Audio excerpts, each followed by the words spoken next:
In a hot stretch right now, batting third once again. Yeah, the Temple Owls are in the house. It's the final game of this three-game series between the Phils and the Chicago Cubs. Hi, everybody. I'm Tom McCarthy, along with John Kruk. We've kind of thrown it back with the powder blues for ourselves with the maroon P, as we do each and every Thursday. The uniforms look great. And tonight, the Phillies hope that JT Realmuto will continue to be great. Yeah, Tom, it's been so much fun to watch. First night of the series against the Cubs, it was kind of heart-wrenching with all the strikeouts. But JT came up big when the Phillies needed him most in this game after a tough road trip.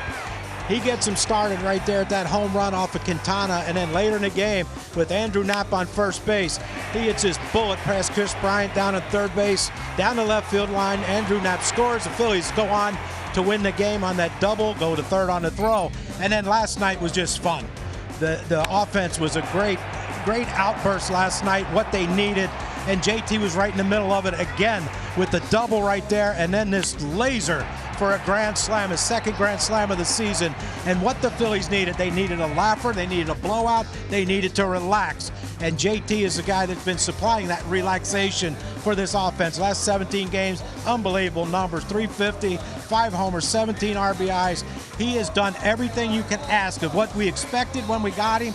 He's starting to live up to that right here in this stretch, and hopefully he can continue this and keep this offense rolling. 12 extra base hits in those 17 games. That's pretty good production. Batting third again tonight for the Phils. It is the final game of this three-game series. It'll be Darvish on the mound for the Cubs. Drew Smyly makes his 5th start for the Phillies. Lineups at first pitch when we return to South Philly.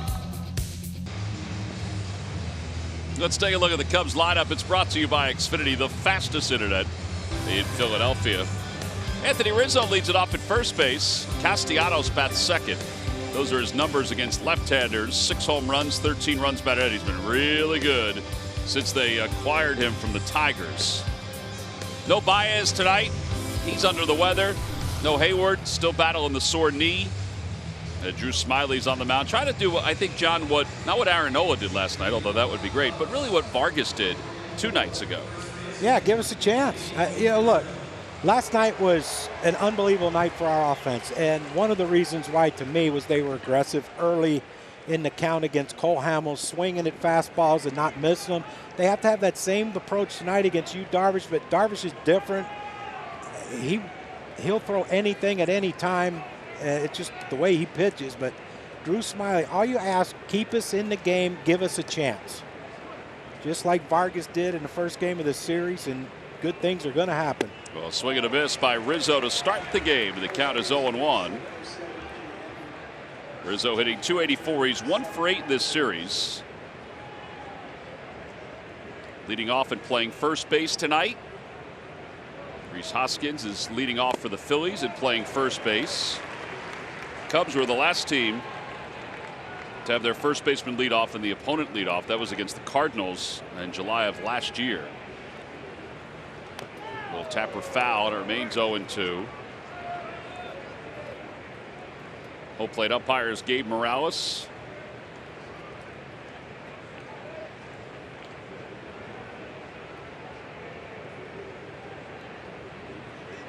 And again, the 0-2 pitch. Fouled back to the screen. That first start against the Pirates, Smyly, his cutter was perfect. They'd like it to get back to that if they can. I mean, that's the key for him. One of the keys. Yeah, just consistent. Just be consistent.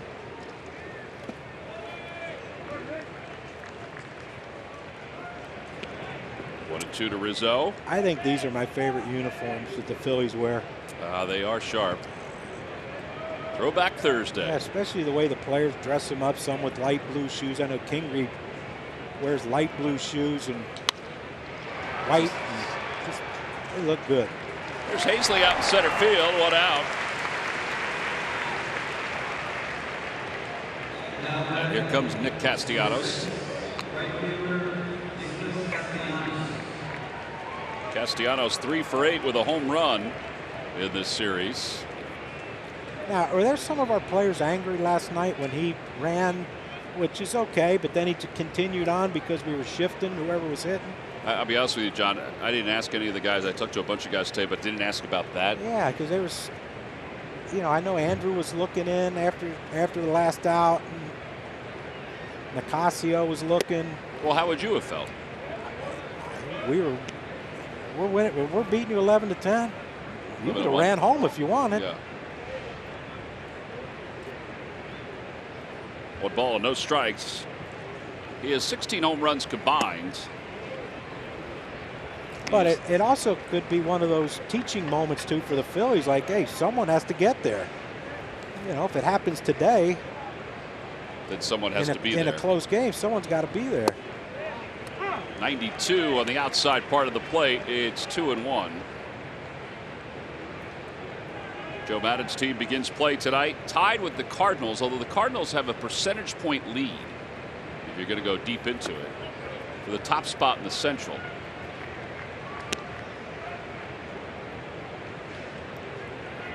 There's the Central standings. Milwaukee a game and a half back. Cincinnati 7.5 back.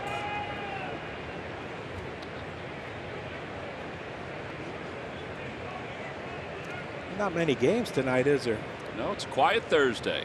One is finished, Seattle and Detroit. Seattle won that one, John, 7-2, as Castellanos draws a walk. He is aboard here in the first. Yeah, Detroit's got a lot of rebuilding to do, don't they? Yeah, they do, and trading Castellanos was part of that. Only offense provided last night by the Cubs came from Chris Bryant. Yeah, one of the few, well, the only mistake really that Aaron Nola made, and that's a guy right there. A couple on this team you can't make mistakes to, and he's one of them. But look, at that point the game was what, 10-0, 8-0, something like that. You don't mind giving up a solo homer there. Bryant 2 for 7 with a couple extra base hits in the series. Fouls it off the first base side, 1-1. How about the travel team in Las Vegas that included Bryant, Bryce Harper, and Joey Gallo? And there are others. There's a lot of upset parents at the pitchers on the other team. You would think. You know how that goes.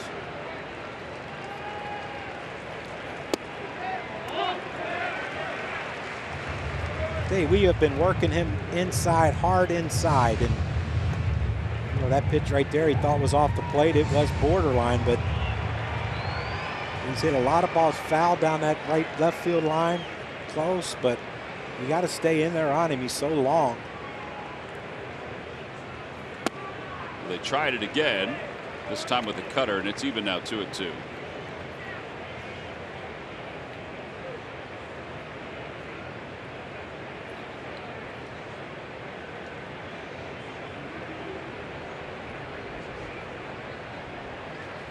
Good pitch, way out in front of the curveball. First strikeout for Smyly. And 2 outs, and that'll bring Kyle Schwarber up.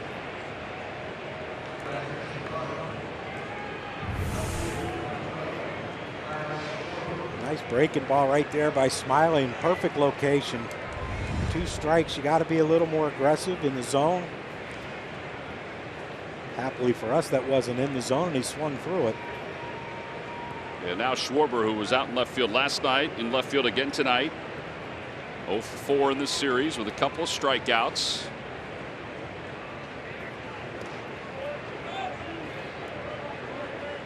This is Smyly's first appearance against the Cubs.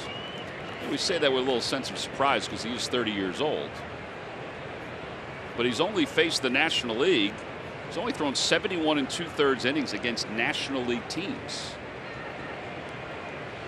All those years in the American League. Out to center field again. It's not that deep. Hazley's there. And the inning is over. 18 pitches for Smyly to get through the top of the first. On to the bottom of the first. Cubs nothing. Phillies coming up. MLB at Home is presented by Wendy's. Grab your breakfast fave and get another for just $1 in the morning at Wendy's. There's some big groups that are here tonight, including the Phillies RBI program, plus the Baseball Tomorrow Fund grant recipient was here. The scholarship recipients for the Urban Youth Academy, brought to you by the folks at Chevy. So the softball teams for 14U, 16U, 18U, plus the junior and senior all-star baseball teams, they're all here tonight, getting a chance to enjoy a good ball game between the Phils and the Chicago Cubs. Darvish on the mound for the Cubs, making his 25th start of the year. And how crazy is this? 25 starts. He only has 10 decisions. I think that's low, isn't it? Yeah, you'd think. Yeah, when this guy first came up, of course, he's had injuries, but, you know, I think everyone thought, myself included, that he was going to be one of the most dominant pitchers in baseball. Big, hard thrower, but, you know, change his speeds. He'd throw any pitch at any time, but I think that's what got him in trouble. Yeah, he's trying to consolidate. He's trying to use his fastball and cutter. Cutter's kind of a slider. I mean, he does have a ton of pitches. Still mixes in his curveball. And if you're thinking about a quick pace. Oh, yeah, he's not quick. He is. He's a thinker. Yeah. You can already see he's kind of fidgeting. Some say thinker, some say please throw it. Methodical.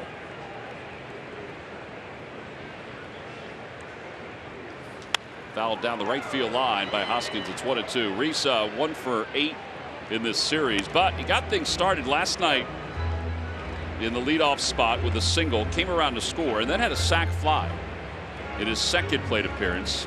Fielder's choice in his third, but came around to score. Yeah, so but it was a good night. And the fielder's choice, he hit that ball hard. Yeah, but it's baby steps. You know, get that base hit. All right, good. I got a sac fly. Now you're starting to feel pretty good about yourself, or better about yourself. Still not where you want it to be, but that's what he needs to quit doing. So he strikes out to start the game for the Phillies. And Bryce Harper coming up. Bryce had a nice night last night, huh? Had a home run in the first, had a home run later on. Well, we talked about it last night.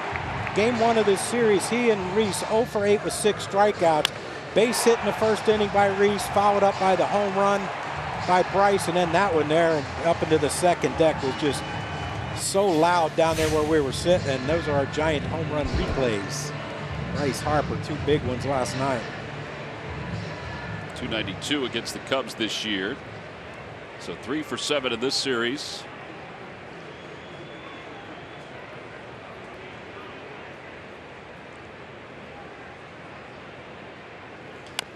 And it's pulled foul, and it's 0-1. Didn't it seem like to you last night that, again, especially against Cole, that, you know, our guys were coming out just letting it fly? Yes. And Gabe said today, and not specifically going after pitches early, but he did say today they want to take the same tact and get the fastball, which you would normally get probably early in counts.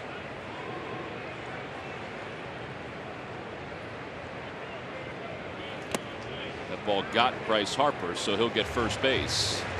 It was a cutter that kept on cutting. Rest of the Phillies lineup brought to you by Xfinity, the fastest internet in Philadelphia. It'll be Real Muto coming up now, then Corey Dickerson. Gene Segura bats 5th. Cesar 6th. And the bottom third, Kingery, Hazley, and Smyly still looking for his first big league hit. He hasn't got one yet? No. Tonight. I said to Aaron today, I said, good swinging yesterday. He said, yeah, it felt good. I said, you're not going to catch your brother. He goes, no, he was player of the game last night for the Mariners.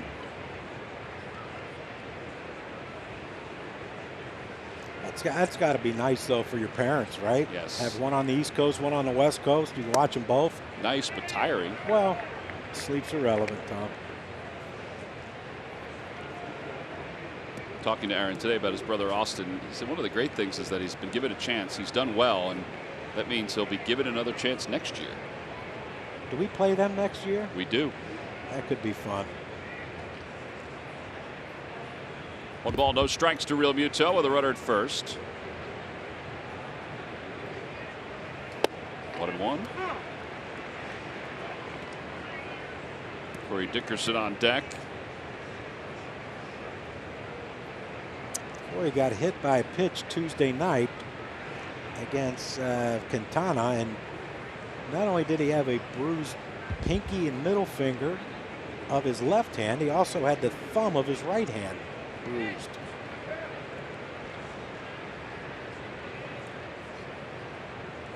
Runner goes from first, pitch is low, throw to second base is not in time. Picked a spot to go. Harper with a 7th steal. And he's in scoring position.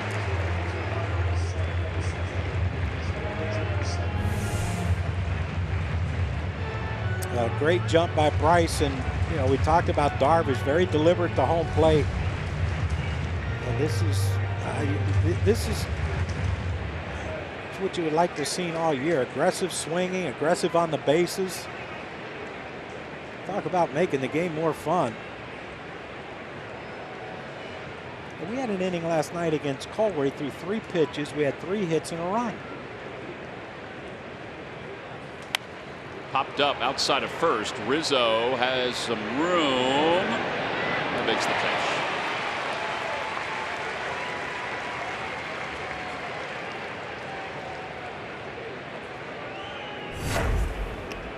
JT provided the turning point in last night's game, his 2nd grand slam. How pretty was that swing? Oh, how short, quick.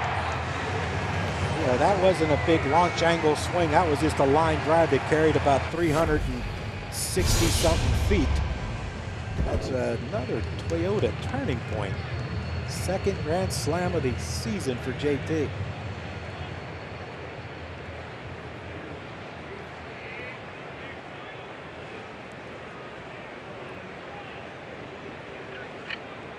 Dickerson 4 for 10 against Darvish. With a couple extra base hits.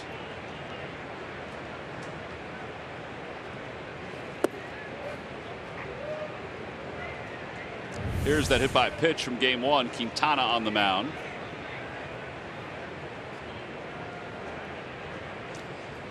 Yeah, I think we said it was a hit by pitch. It actually was a swing. That's true, it was. And then Sean Rodriguez had to come and take over the bat. But look how quickly that thing bruised up on him.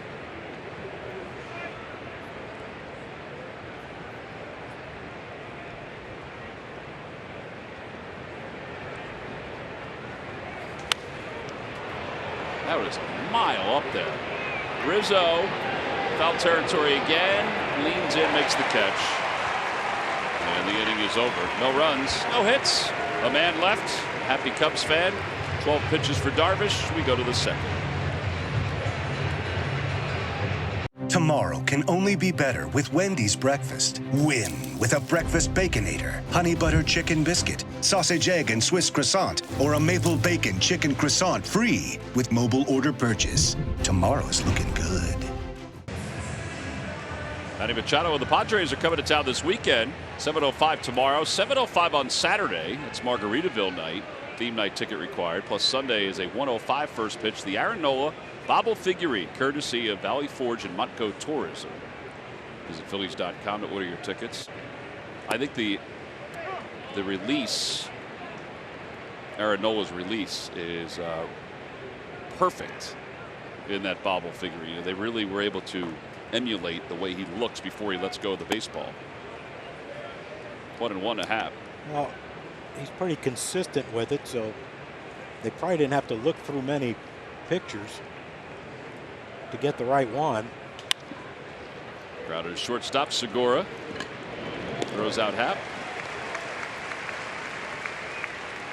One away. David Bodie's coming up. Let's check in with Greg Murphy. Murph. All right, thank you, Tom. Well, the Phillies and Matt Klentak continuing to try and strengthen the Phillies bullpen, and which has just been riddled by injury this season. And I think they were able to do that today with the waiver wire pickup of Jared Hughes. He was waived by the Reds, and he is picked up by the Phillies. Big right-handed pitcher, 6'7", 240 pounds. Played in the big leagues for 9 years. Most importantly, keeps the ball on the ground. About a 60% ground ball rate for Jared Hughes. And, that's the kind of guy, obviously playing in a ballpark like this, that they like. But also, this is a guy with a track record. Gabe Kapler was talking today about how excited he was to get a guy like that into the bullpen because he's had success in the big leagues year after year after year. He had a terrific year last year with the Cincinnati Reds. And he's also dependable, the kind of guy that wants the balls, can give him extra innings when needed. He can go 2 innings if he has to, and always wants the baseball. So it's the kind of guy that they've been looking for, a little strength at the margins, trying to just improve it just a little bit, and they think they were able to do that with Jared Hughes today, guys. Yeah, so you think about some of the numbers that Hughes has put up. 1.94 ERA last year. The other thing, too, since 2014, and I think this is huge for a relief pitcher, John, who's kind of a contact relief pitcher, is ground ball percentage. Ground ball percentage is nearly 63%. So that's important. It's very important because that's one pitch. He comes in a tough spot. He's one pitch from turning a double play, getting balls on the ground. Just surprised. Why would they get rid of him?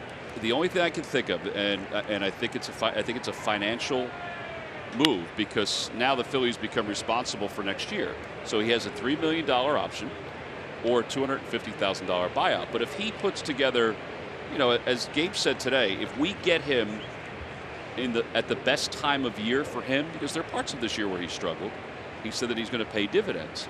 So maybe then you pick up the option next year, and $3 million for a reliever is not, in this day and age, is not an awful salary for a guy that you could use as a workhorse. Yeah, he's very durable. But yeah, it's just now here's the big thing: who goes on the either 60-day injured list or who gets taken off the 40-man roster. Well, so they've got guys that can go. Can be stretched to the 60-day. Like if Jake has to have surgery, can they put him on the 60? Jake can go on. Swing and a miss. Caratini strikes out. Second strikeout for Smyly.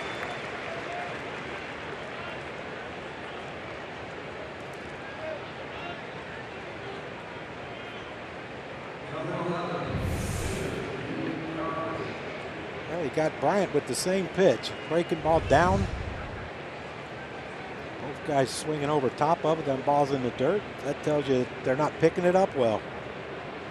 I forgot that Ramos was put on the 60-day, so that makes room for him. I knew Ramos was put on the 60-day, but there's been so many moves that I wanted to make sure that it was for Hughes. I didn't know if we missed it for yesterday.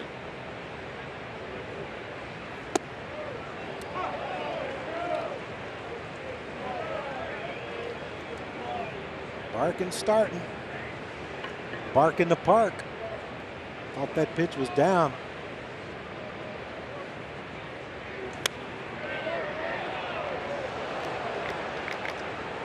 Where we were sitting last night, we all talked about it. We could tell up or down. Yes. But in and out, like when you hear people arguing from the dugout, you have to think, what are they arguing about? Pitch outside it. Like you hear, that ball's away. Like, how do they know? How can they tell? Even the first strikeout that Nola had, the curveball. I watched the first couple of innings today, just because I wanted to see the perspective that we had compared to the center field camera that Bernie was shooting, and even that curveball, the Cubs, could have barked at it. I think it was in the zone, but it was close. But to us, it looked like it was a beauty. Darvish fouls it again. It's 2-2. Nice comfortable catch up here in the Hall of Fame club.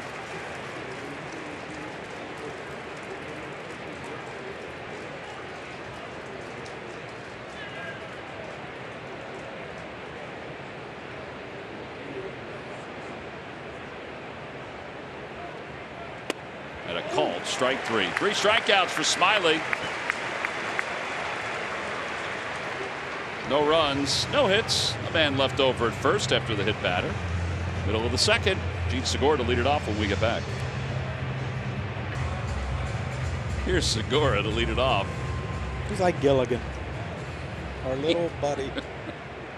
I'll arm wrestle you for Skipper. Now we just.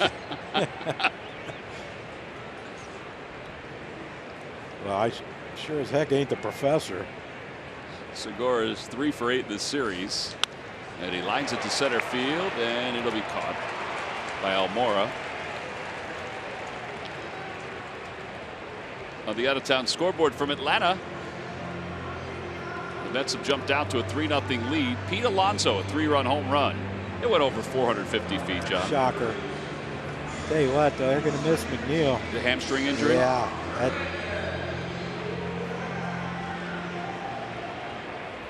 Tell you what, when you get the Philly, you're expected to not like the Mets, right? I mean, if you play for the Phillies, you're expected not to like the Mets, but I love watching McNeil and Alonso play. And them two guys can get after it. That's a long home run, even at that ballpark.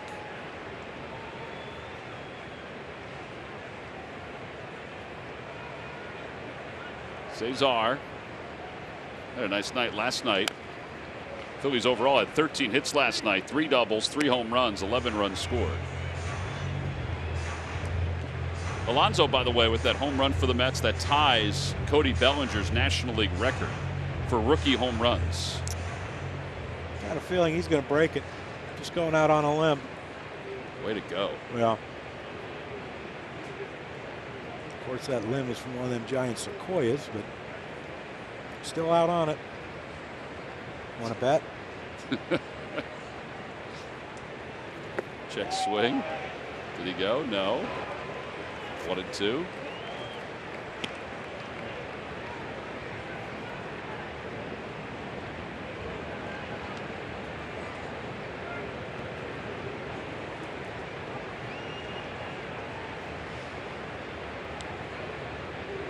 It's a close swing at it, Johnny.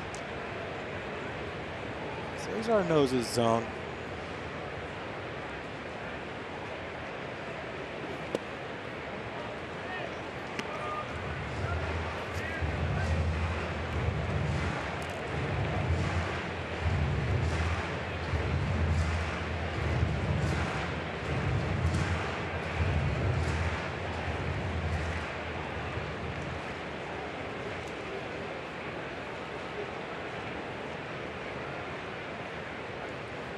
Two and two to Cesar. And he whacks it foul.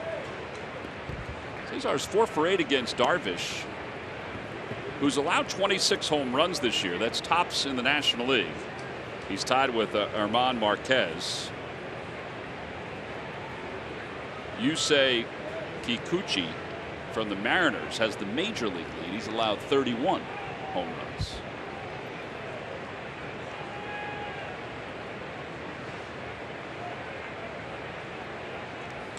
Liner to center field again. Almora.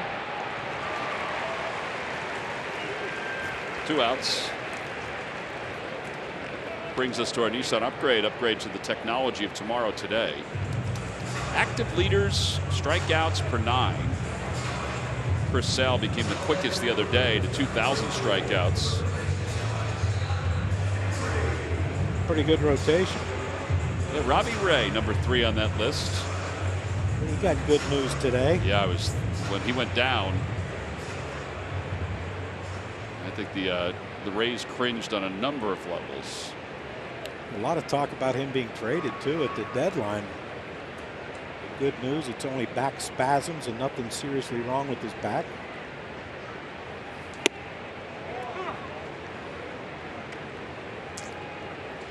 Somewhere down in that dugout, Charlie's thinking he probably should have swung at that one.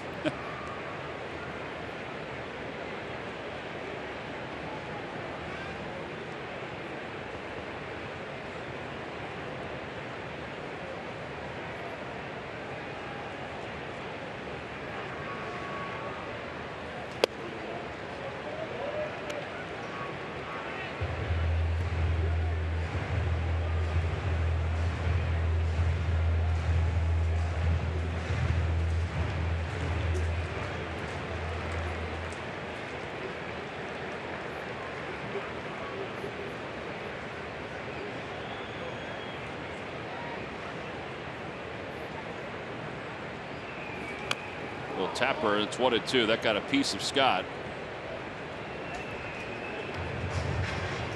So walk it off.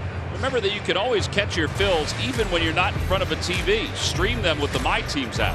Presented by your Philadelphia area local Chevy dealers. Those guys are enjoying a burger. What's up, buddy? How's your burger?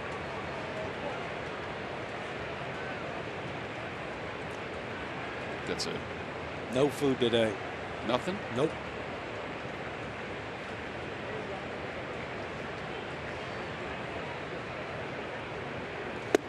Swing and a miss. Kingery down on the cutter. Second strikeout for Darvish. 2 of the books here in Philadelphia. A little sluggish offensively for both teams as we go to the third. Tomorrow can only be better with Wendy's breakfast. Win with a breakfast Baconator, honey butter chicken biscuit, sausage egg and Swiss croissant, or a maple bacon chicken croissant free with mobile order purchase. Tomorrow's looking good. This crowd tonight. Smyly begins the third. Almora batting ninth. Grounds out. Take that, huh? Yep, that brings Anthony Rizzo up.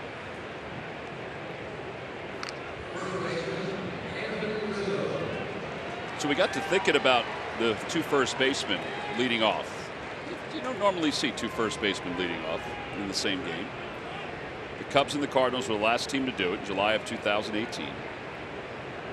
The last time the Phillies played in a game where 2 first basemen led off was June 29th, 1980. When Pete Rose led off for the Phillies, went 1 for 3, and Lee Mazzilli led off for the Mets.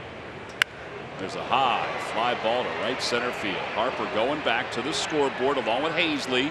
It's gone. And Rizzo has just given the Cubs a 1-0 lead. His 22nd home run of the year.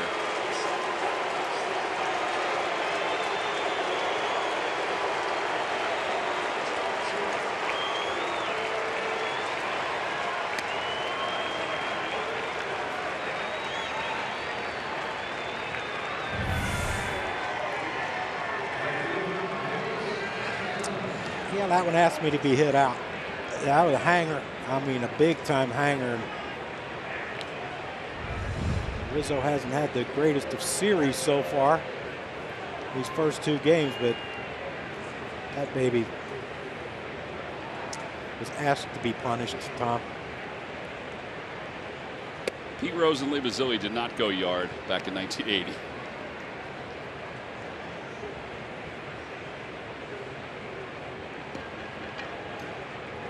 Castellanos hooks it to left. That one's going to go to the wall. Heading to second, Castellanos, his major league leading 44th double of the year.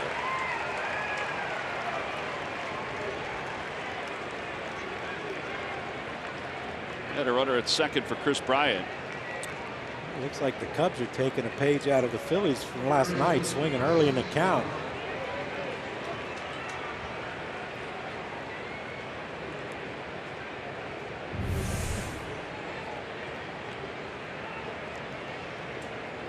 The center of the plate. I think you should feel lucky it was only a double.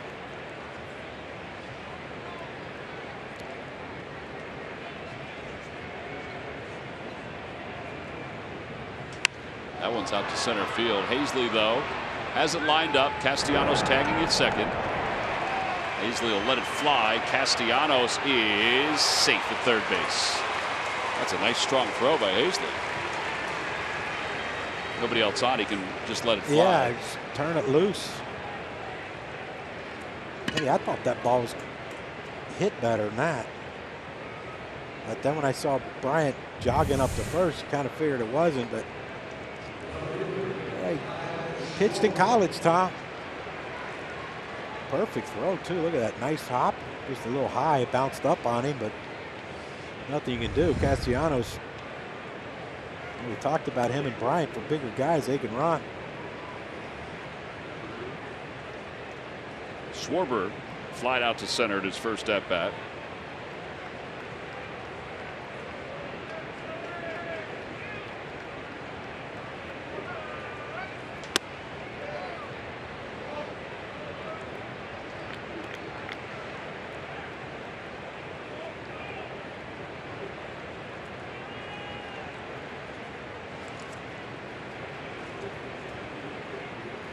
Breaking ball, and it's 2-0.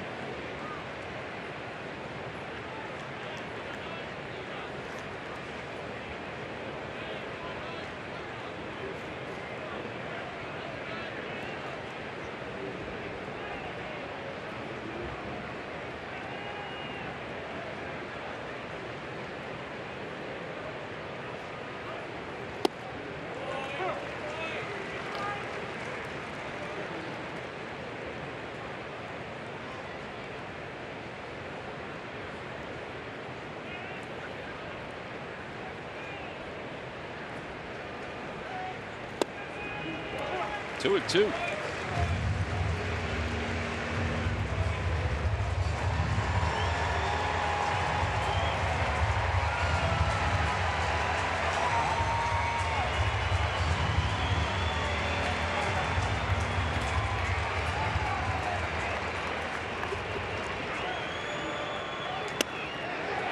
Just off the outside part of the plate. 3 balls and 2 strikes.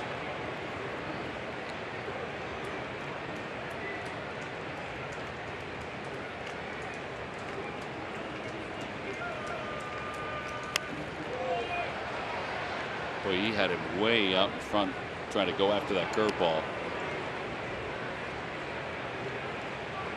Yeah, he got behind. He threw a slow breaking ball for strike.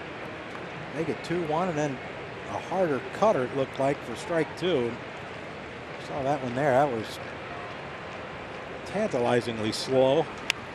Popped up, back a third. Kingery, foul territory. Side is retired. Cubs, though, strike first. They got a home run from Anthony Rizzo. Middle of the third, 1-0 Cubs over the Phillies.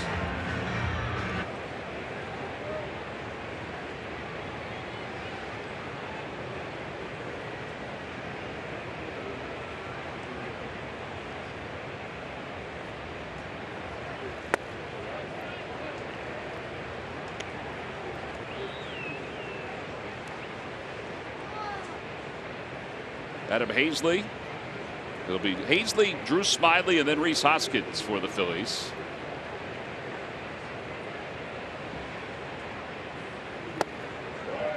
Just missed inside, 2-0. Hazley 1 for 4 with an RBI in this series. He had the hit last night, drove in a run.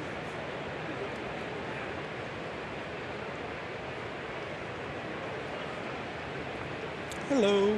Keeping an eye out, John.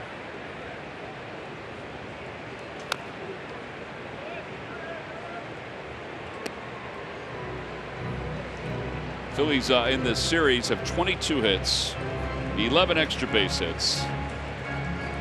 The 11 runs last night, 4 runs game 2 or game 1.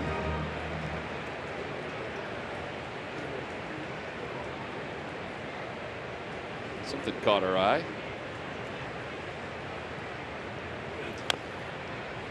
That one was a little bit more of a hanger, that cutter.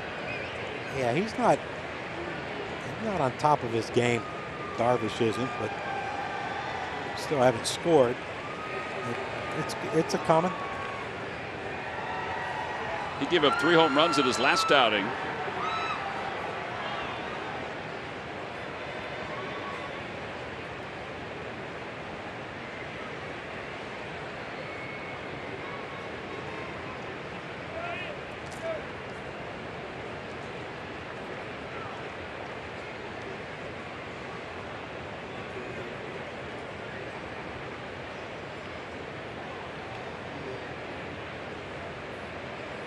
And a line drive to right field. He went down and got that one. First hit of the night for the Phillies. A leadoff single here in the third. And that'll bring Drew Smyly to the plate. Phillies baseball is always live with MLB At Bat. Follow the action with game tracking and video highlights, along with up to the moment stats, standings, breaking news, and more. Download MLB At Bat today. It's your #1 app for Phillies baseball.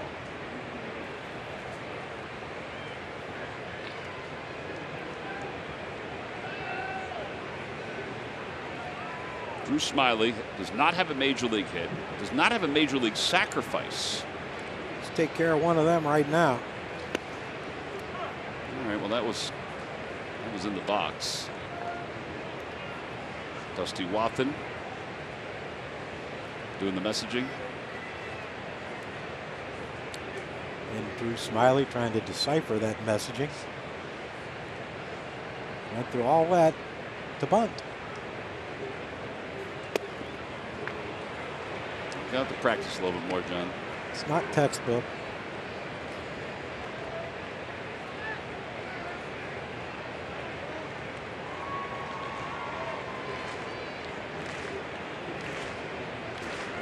Now, is Charlie, can he teach bunting? I'm sure he can. I'm sure he's not a fan of it, but for pitchers, it's a must. Little tapper foul.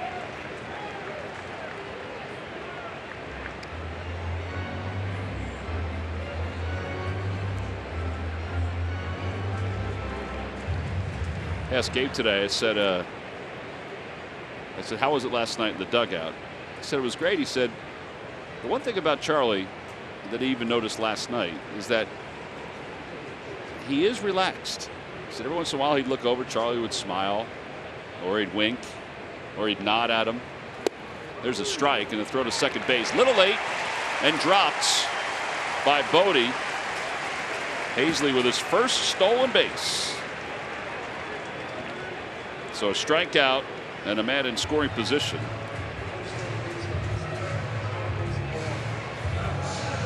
Third strikeout for Darvish. Phillies have 2 steals in this game. Yeah, and it's something you can do off of Darvish. He's very deliberate, very slow to home. Why not?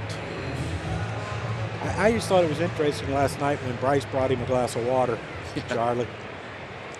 And that's the thing, when you bring in a coach, fire a coach, you bring in a new one, especially at this time of the year, you don't know, what can happen, but he has so much respect from the players, automatic respect for what he did as a manager, but also these guys know what he did as a hitting coach at Cleveland.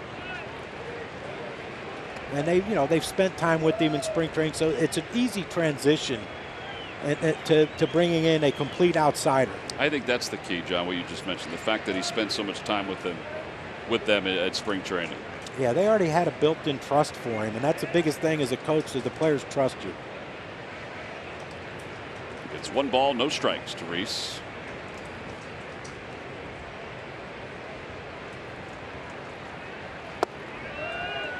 A little low, 2-0. Darvish wanted it.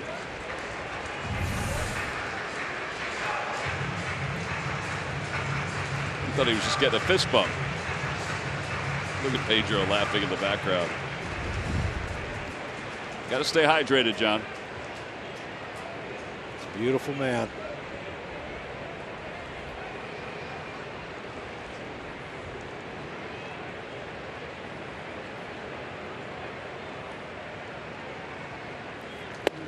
Reese, the fastball count, gets the cutter. Reese was out working today with Charlie and Pedro and Paco Figueroa. They were working with the machine, and they were throwing Reese one slider after another in preparation for Yu Darvish. There's the machines for everything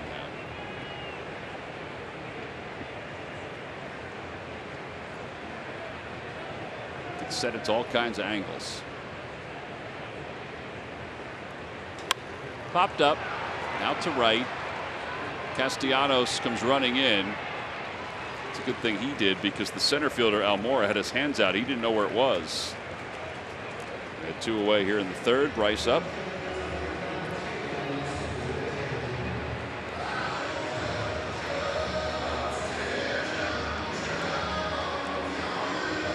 A little cat and mouse game here. What do? Bryce 2 home runs last night.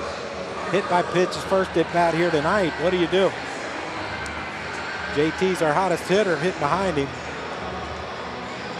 Yeah, we've seen Joe Madden in past years walk Bryce intentionally.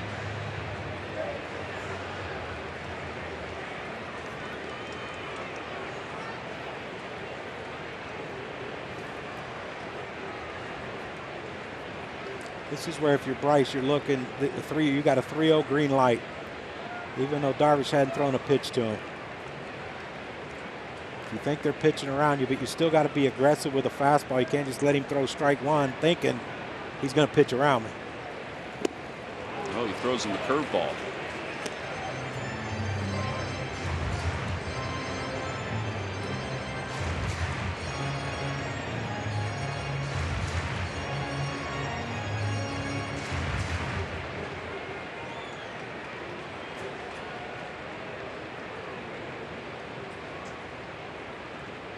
Last start, he only threw the curveball once. Basically fastball, slider, and splitter.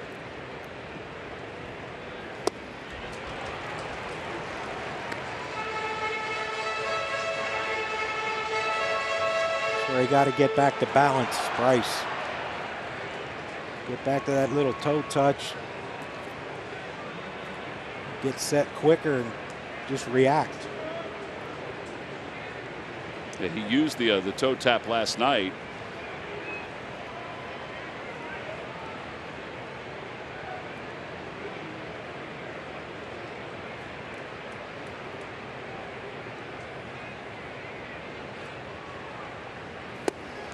Swing and a miss.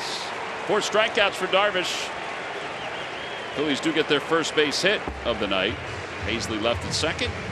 We move on to the 4th. 1-0 Cubs.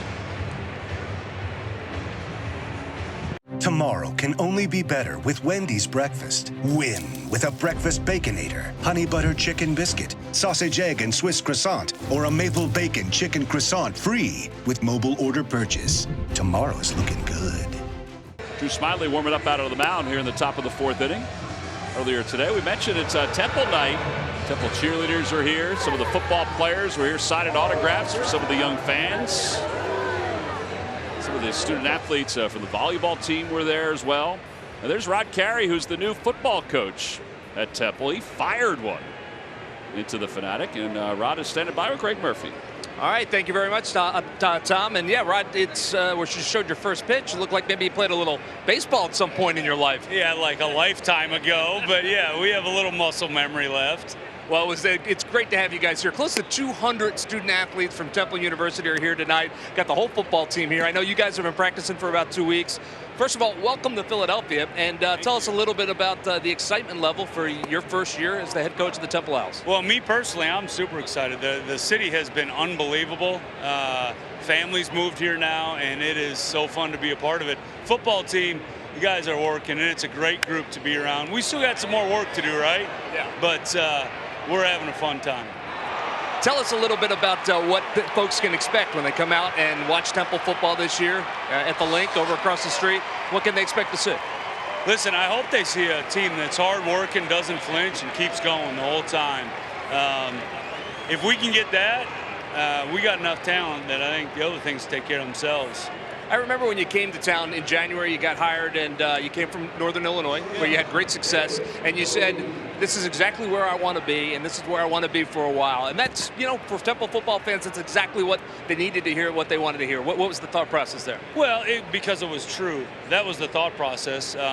Just knowing what I knew about Philly, and now, fast forward 8 months later, that's even more true today. And excited. And then the guys behind me, they're so fun to be around that, you know, why not, right? Yeah, and being around a vibrant college community. I mean, like I said, close to 200 of the student athletes here today. That's just got to be a lot of fun to just be around in that environment all the time. It is. We got the cheerleaders here. We got the volleyball team here. We got other teams here, soccer teams here. It's awesome, and it's really a community, and that's what Temple prides itself on. And that's why it's so fun to be a part of. Well, the Cubs getting a run right here, but your first time, I'm guessing, to Citizens Bank Park, yeah? No, my third. I've caught two, yeah. I love coming out and watching baseball games. Son's a Phillies fan now. We've already turned him, so It's been fun. Well, that's good parenting on your part there, Rod. Best of luck to you, and we look forward to 2 weeks. Opening night against Bucknell, right? Yep. Opening night, we wish you the best of luck. Hey, thanks, Greg. Appreciate it. Guys, back to you. All right, Murph. Here's the Temple football schedule. As Murph said, open against Bucknell on the 31st of August. They've got Maryland at home. They also have Georgia Tech at home. Some of the other games that'll be at home, Central Florida. They had a good year last year. They've had a couple good years. Sad they lost their quarterback, though. Yeah. There they are. There are the Owls. I wonder if there's a young lady I know that goes there, plays volleyball. She went to the same school my kids go to. John, the volleyball team was here signing autographs. They were here. I know. I didn't see her. You want Murph to go find her? Yeah, Murph, go find her. Jem Grimshaw is her name. Great kid. And obviously a really good volleyball player to come from such a small school and go to a Division I program.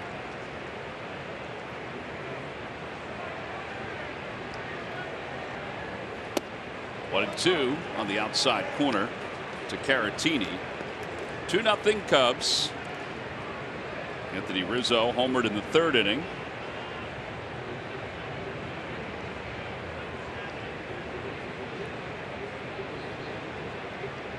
And then an RBI double by Bodie here in the fourth inning. And a strikeout for Smyly. That's his fourth. And here comes Darvish.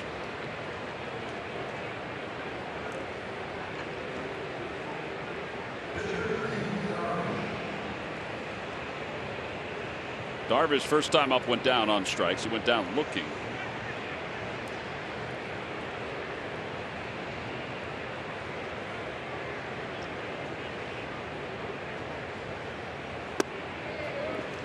That was an interesting setup. He's trying some things, John. Trying to trick people. Get the infield in and slap one right past him.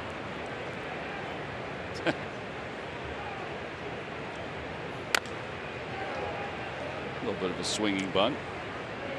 No, he's trying to hit the ball the other way, get the runner over, get Bodie over to third base. See him working, see him laughing about taking it out of JT's glove. Look at that little guy. Look at both of those little guys. Peekaboo. Johnny, he's playing peekaboo. Yeah, he is.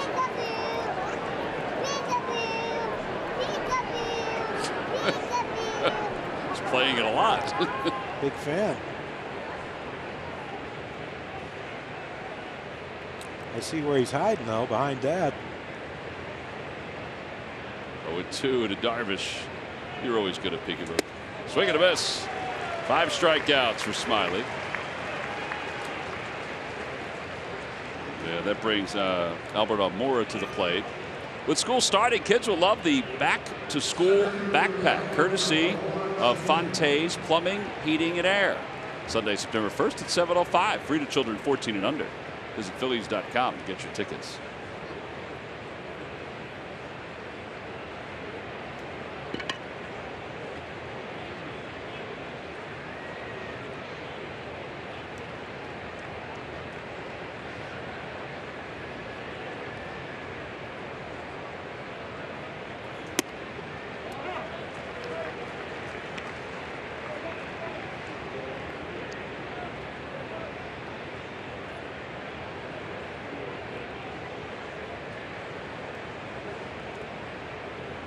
Almora grounded out to shortstop at his first AB. 0-2. What he gets out of this one, it's a good pitch, and you get leadoff triple, then a double, and one strike away from getting out of this inning with only giving up 1 run, and Bloop and a blast ties it for the Fighters.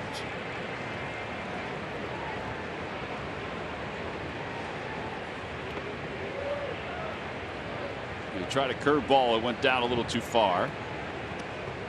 Almora, 12 home runs, 31 runs batted in.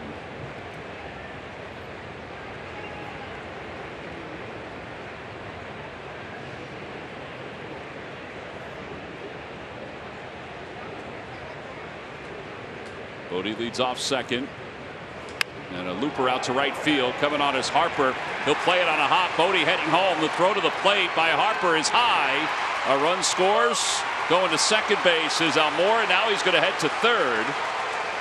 3-0 Chicago.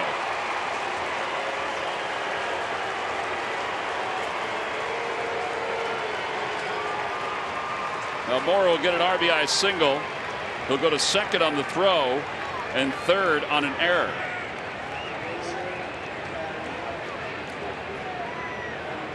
Yeah, I think if Bryce comes up with that clean, he might have a shot at Bodie trying to score from second base. But once he bobbled it, and then the high throw, watch him right here. He couldn't get out of his glove right away, and then the high throw, cost JT jump, and then he gets underneath. Wow, it was a good throw.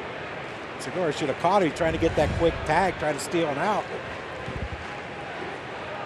You got to make that play there. Yeah, it is an E6, so Segura charged with the error. His 15th. And Rizzo takes up and in.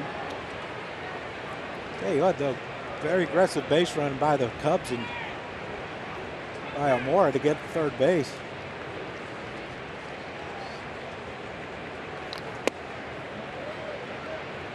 It is remarkable how much they've struggled on the road this year. 41-19 at home, but 23-37 on the road. Doesn't make sense.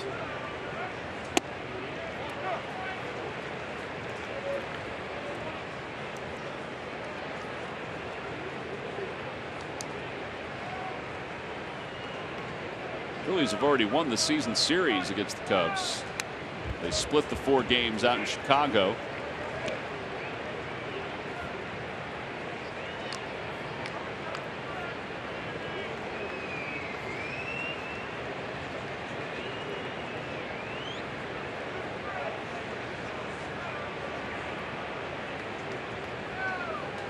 That's hooked toward the second base side under the diving Hernandez, an RBI for Rizzo. 3 runs have scored in the inning for the Cubs. They're up 4-0 here in the top of the 4th. 75 runs batted in. Yeah, the base running by Almora and the sloppy defense by the Phillies. And I mean, even if Segura catches that ball, Almora probably scores with 2 outs on this ball. But you never know. Yeah, that's just Anthony Rizzo. 2 strikes, get short, put it in play, see what happens. And himself a base hit and another RBI. Chris Young out to talk to Smyly. Looks like somebody's getting ready to go. Looks like Nicasio is getting his glove. Craig Driver's getting his shin guards on. Bob Stumpo too.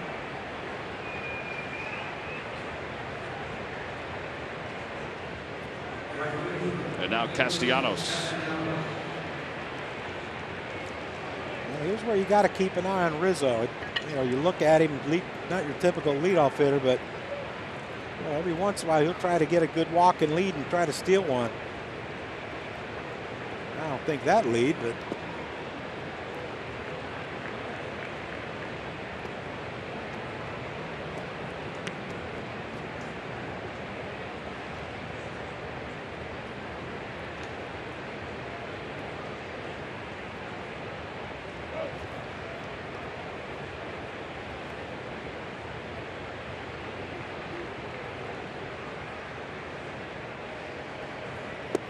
out front, 1 ball, 1 strike.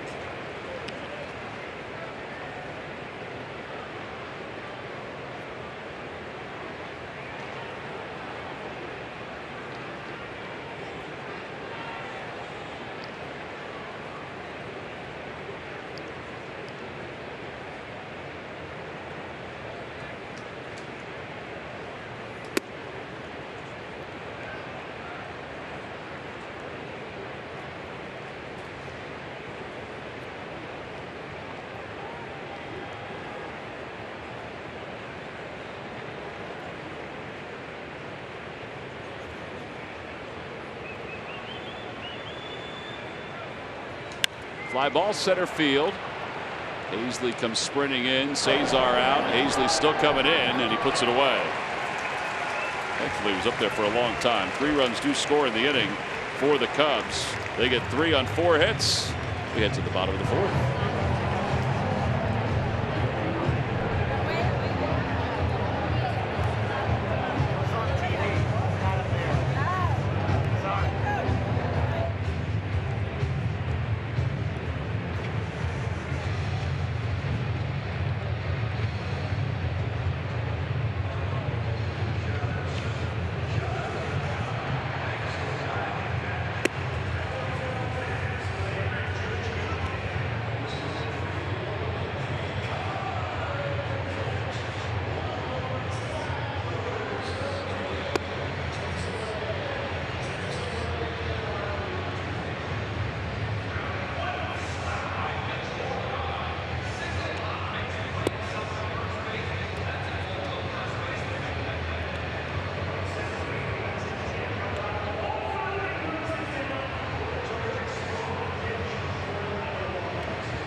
This round 4th inning is brought to you by Toyota. Visit buyatoyota.com to find your all-new 2019 RAV4 Toyota today. Toyota, let's go places. Let's go Phils. Bottom of the 4th inning, the Phillies got some work to do. They're down 4-0.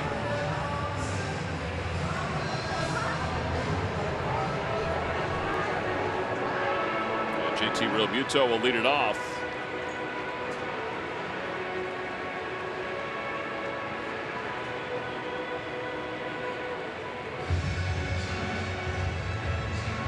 JT popped out his first time up.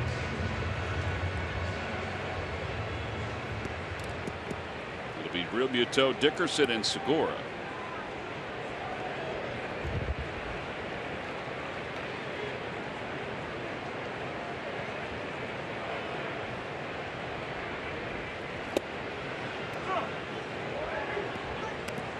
Got a first pitch in there. It's 0-1.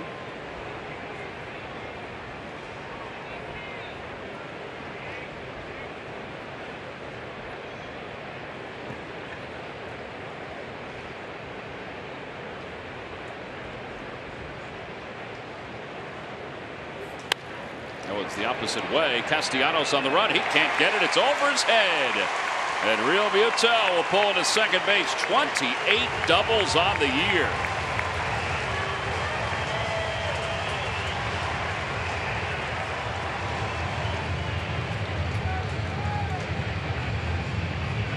Well, I said it the other night, Tom. I think he's at his best when he's looking to go the other way and just react to the pitches in. And that pitch is right down the center of the plate. You see the leg kick, but look how quickly he gets his front foot down and just stays on that ball and shoots it to right field over the head of Castellanos. And good start to the inning for the Fighting Phils. Very good start.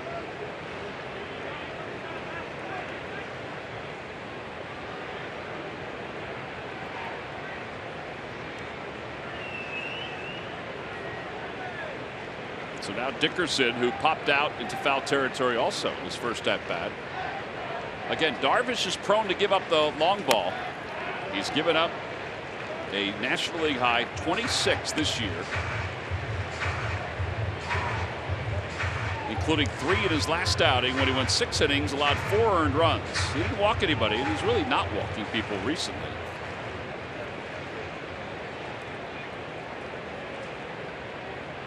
Lost that game 5-2 to the Cincinnati Reds. Reds are taking on the red-hot Cardinals tonight.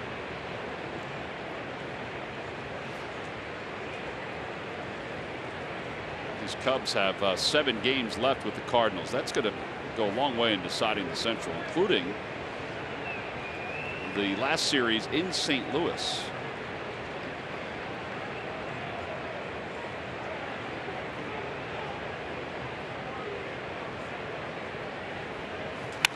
opposite way. Schwarber, he's going to get there. And he makes the catch, 1 out. You would still like to see Dickerson pull that ball. I know you're down 4. You know, you get one here.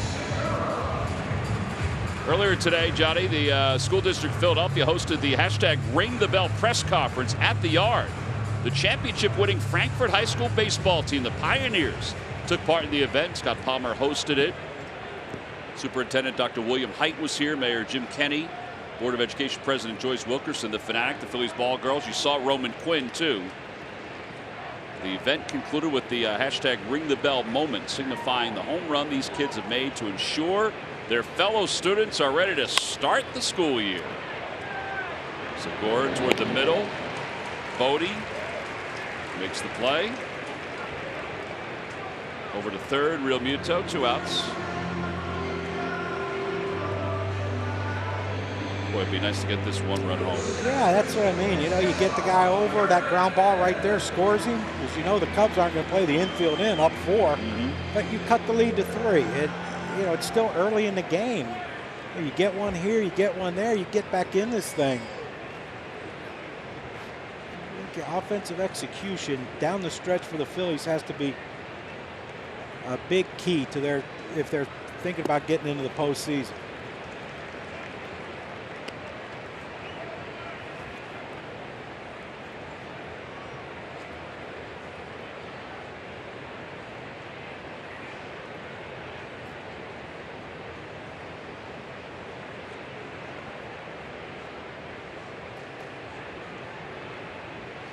Cesar fouls it. It's 0-2.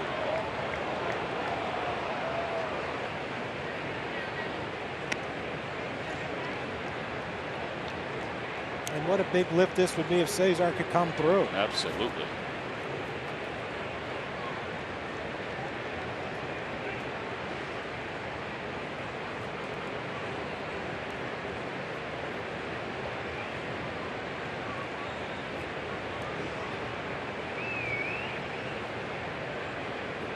Runner third, the count 0-2, and the pitch. And a call, strike 3. He threw him a 2-seam fastball. That's the 5th strikeout for Darvish. And the Phillies have left their 3rd runner in scoring position in tonight's game. We're through 4. It's 4-0 Cubs over the Phillies.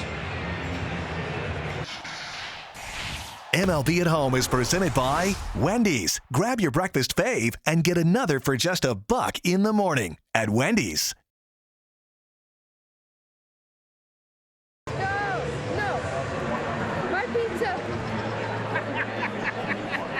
You got to watch Matt. There's pizza around.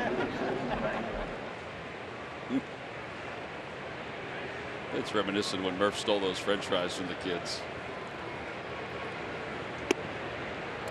There's a strike to Chris Bryant, who is 0 for 2.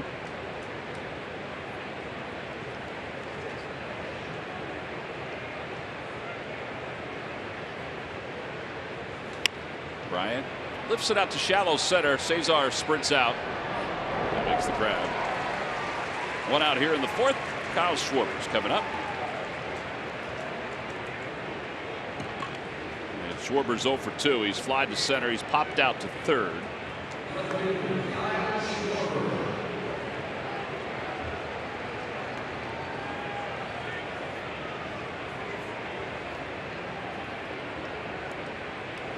Johnny is a unicorn here. Yeah. Not going to be for long.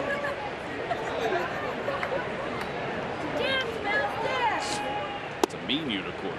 Semi-mean. Seemed pretty shy.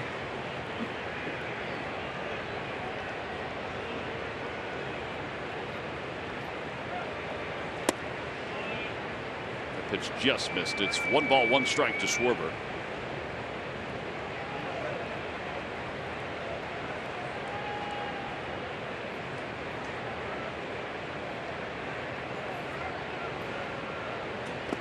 In the dirt, 2-1.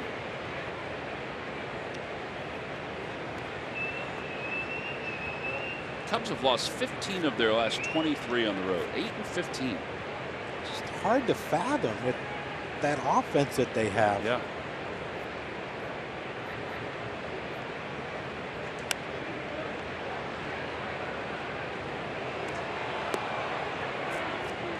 That's why when you think about where they sit in the standings, in reality, those games on the road, maybe even the ones against the Cardinals at the end of the year, are going to be huge for them. Their 23 wins are 6th from the bottom in all of baseball. Tigers are the worst on the road. They're 19-39. Kansas City 20-41. Marlins 20-36. Center field, that's pretty well hit. Hazley going back toward the wall. It is long gone. Into the bushes. That's career home run number 100 for Kyle Schwarber. And it's now 5-0 in favor of the Cubs.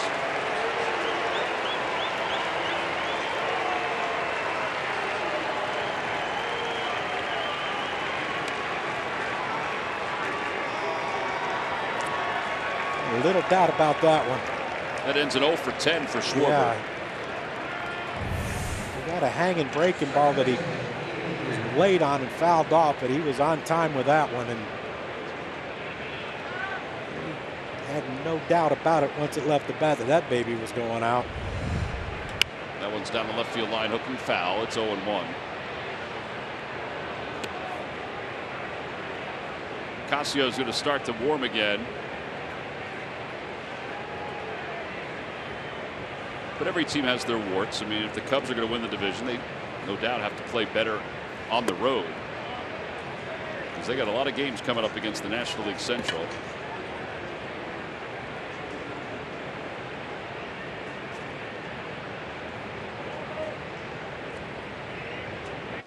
Ian Happ is tripled. He's also grounded out, and he's down on strikes. 6 strikeouts for Smyly. And David Bodie is coming up.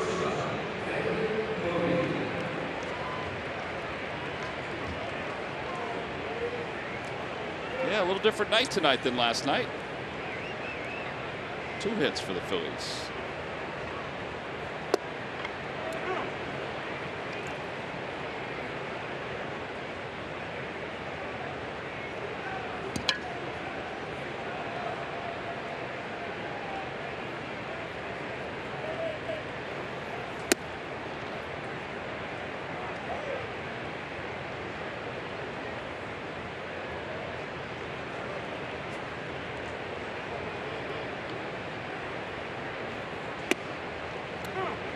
One and two.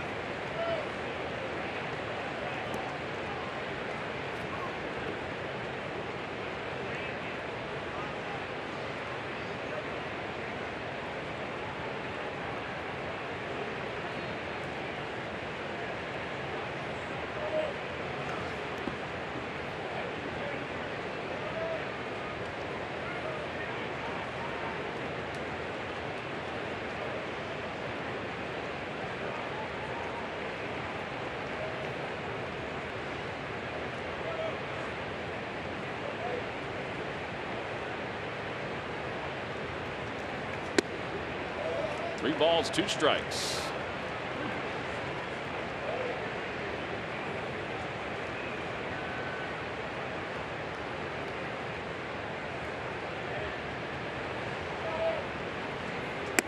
And ball 4.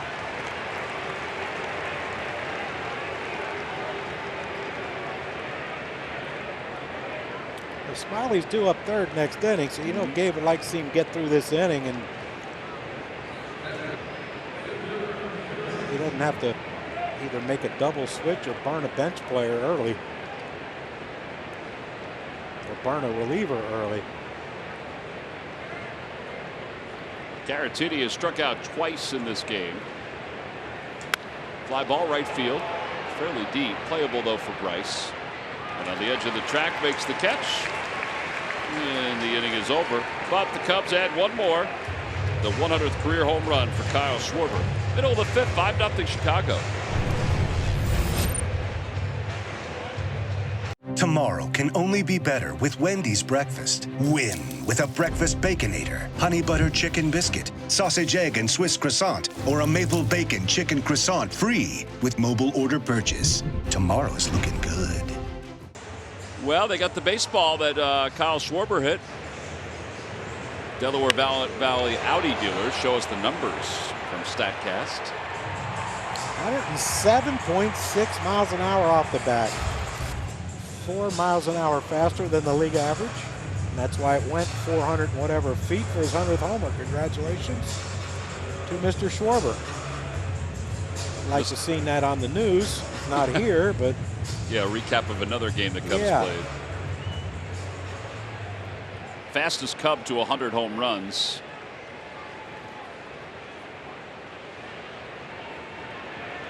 That's saying a lot, too.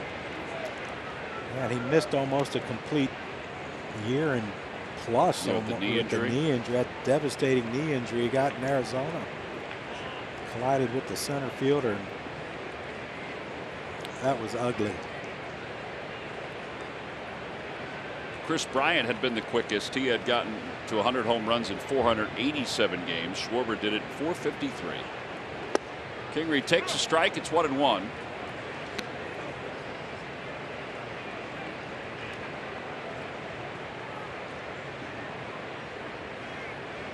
Darvish definitely looks better.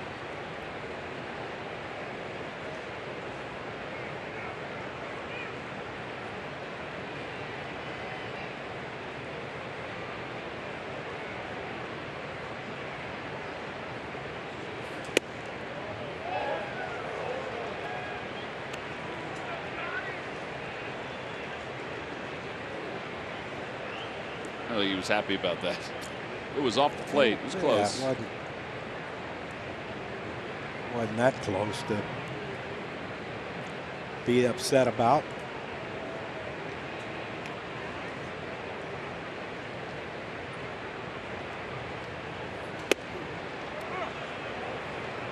Two and two. That didn't have to be either.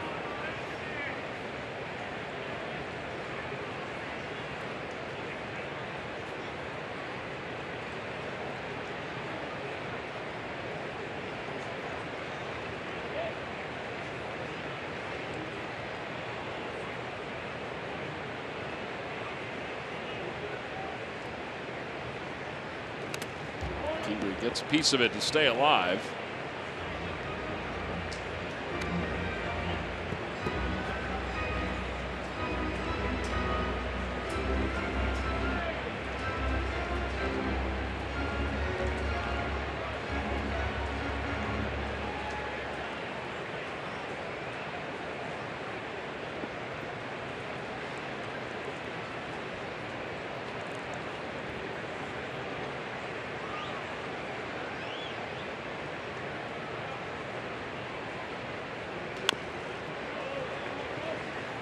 That went into the Cubs dugout right past Joe Madden. There's Craig Kimbrell on the injured list. That's a tough one.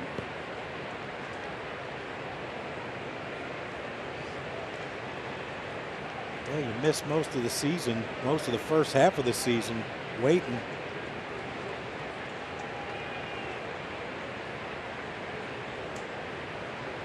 It's hard to simulate. You can go anywhere you want, throw to college kids, high school kids, whatever. It just doesn't simulate this.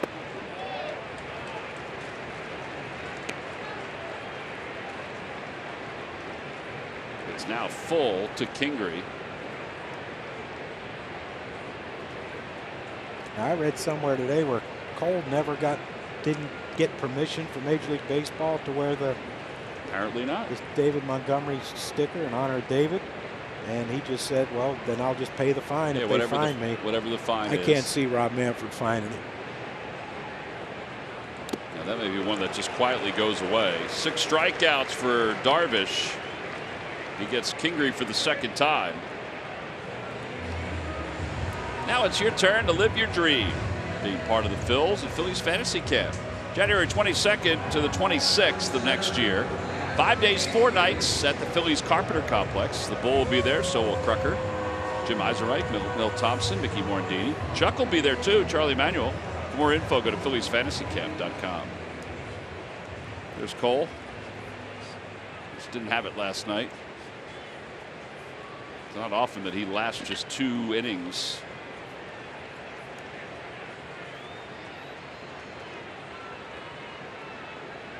as Hazley takes on the inner half. Hazley has one of the 2 hits for the Phillies tonight.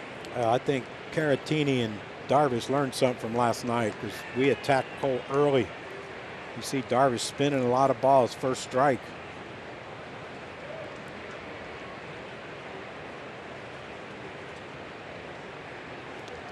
Yeah, that got a piece of Hazley. Darvish not happy with himself on that. Hit by pitch. And now Logan Morrison will pinch hit. Logan was a pinch hitter in last night's ball game. He made his debut with the Phillies. And the Cubs will get a trip to the mound by their pitching coach. I don't know if this is to calm Darvish down. This is a scouting report trip too, which I still don't get. Yeah, well, Logan Morrison's new to the league. So it's just his 10th year.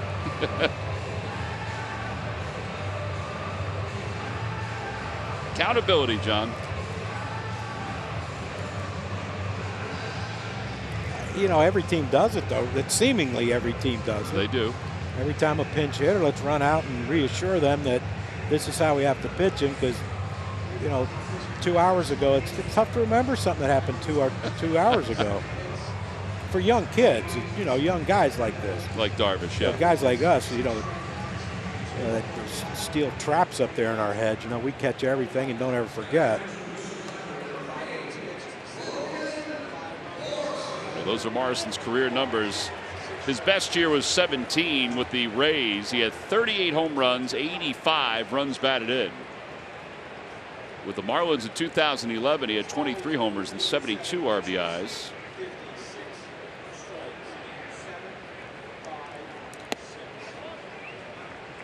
He spent parts of this year with the Phillies organization and the Yankees. And in AAA combined, he had 18 home runs, 49 runs batted in, hit .308.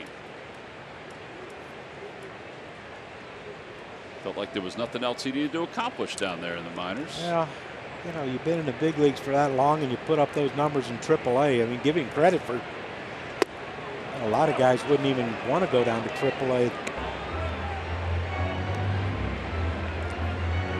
Talked to him today about, you know, what the role is. He said, you know, I'm just trying to stick. I want to help. He took fly balls out in the outfield today. And he was an outfielder when he was with the Marlins when we first saw him. Played first base too, a lot of the time, but also played the outfield. Pulls that one past to diving Rizzo. And up to second base, Hazley. 2 on, 1 out here in the 5th inning. And that brings Rhys Hoskins up.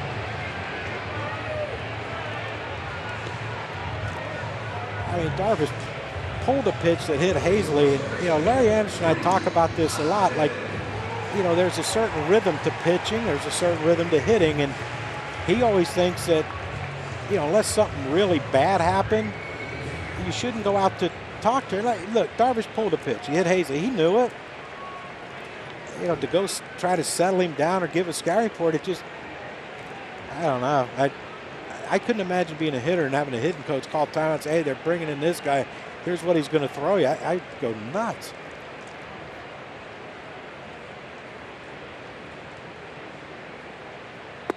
Rhys takes a little low, and it's 1-0. Rhys tonight 0 for 2. He is struck out, flied out.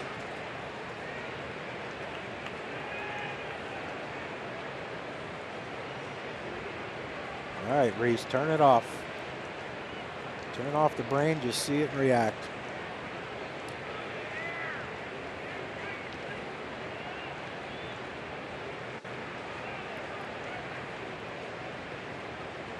Runners lead off. They throw behind Morrison. He is out at first base. You know, they do that a lot with Wilson Contreras. Morrison's not going to argue. They look like they got him pretty cleanly.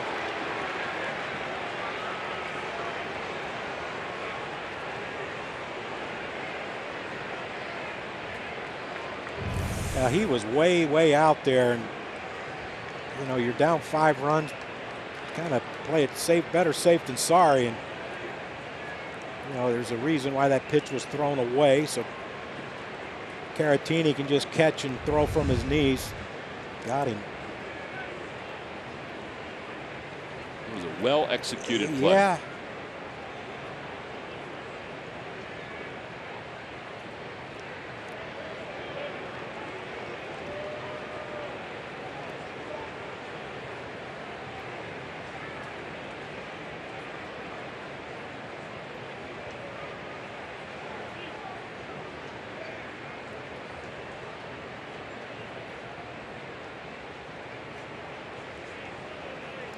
Gets away from Caratini, and Hazley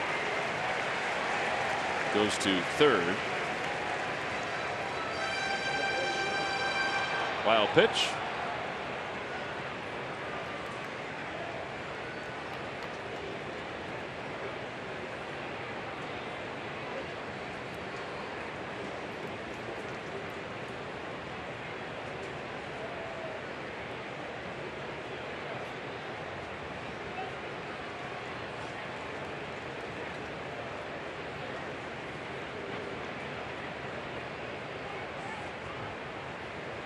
Swing and a miss. Swing at 3-0. Got a fastball, Yeah. 94. I just think that was one of those, let's try to get the big guy going. You know, a fastball's coming. Let's see if he could time it up.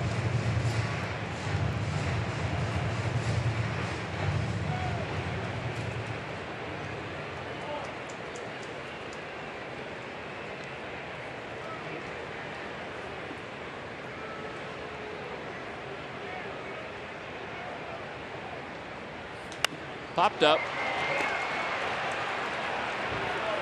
Happ at second base, doing a little dance before he makes the grab. And the inning is over. No runs, one hit, and one man left. We'll go to the sixth. 5-0 Cubs. 5-0 Cubs on top. As we move to the top of the sixth inning, Juan Nicasio takes over out on the mound for the Phillies. And he'll face Darvish, and then Almora Jr., and then Anthony Rizzo. Let's check in with Greg Murphy. Murph. All right, thank you very much, Tom. Well, this past week we've seen some of our fantastic auction winners getting the experiences that they bid on and won. This right here is a catching clinic with JT Realmuto, the Sacker family. 13-year-old Jack Sacker and his buddy JD got a chance to work out with JT and block some balls in the dirt and do some other good stuff. And then how about this, a day with Matt Klentak and the group in the front office. That is Ed Butler and his son Scott right there, and they got a chance to not only see behind the scenes in the R&D office and what happens on a day-to-day basis for the general manager, they got to watch the game with Matt Klentak as well. So the Phillies' fantastic auction prize winners appearing over at the ballpark from time to time. We're going to have our winner who's going to shadow us in a couple of weeks. We're looking forward to that. Yeah. Where are you going to take him, Murph? We're going to take him everywhere. That's it, huh? That's it. That's all I got. Who's with Murph? We part of the fantastic auction. Somebody bid on an opportunity to hang out with Murph and roam around the ballpark. Well, that'll be fun. Yeah. You don't seem to. No, I'm buying into it. Yeah. Okay. Yeah. He didn't seem to really endorse that, Murph. Well, I think it would have been more fun yesterday for someone to, because Murph was everywhere yesterday. That's a good point. Well, everywhere we've never been. Yeah. I promised to take him everywhere. So. Darvish down on strikes. One out here in the sixth.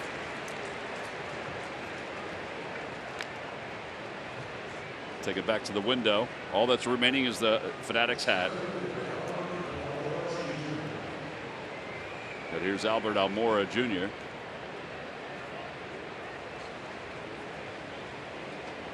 There's Fatavision. John Anderson. Stay awake, Johnny.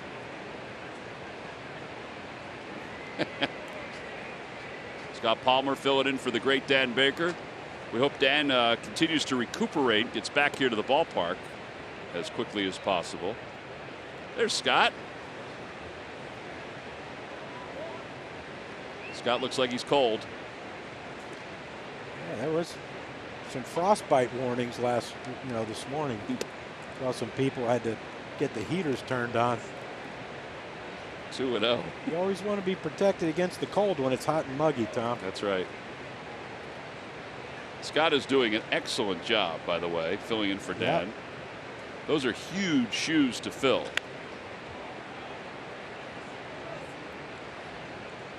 Two balls, one strike.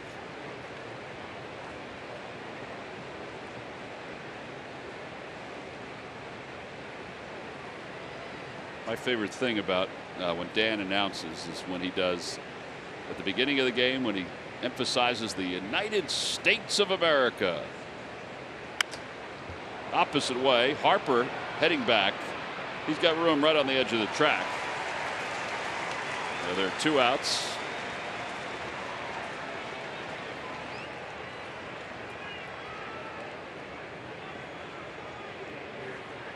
And here's Anthony Rizzo, who's been a pain in the neck tonight. 48th career game hitting leadoff.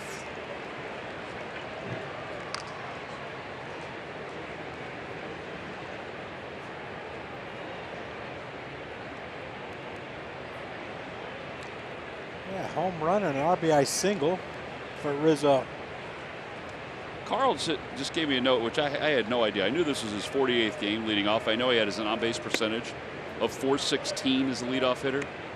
He has 42 home runs in games that he's led off. That's crazy.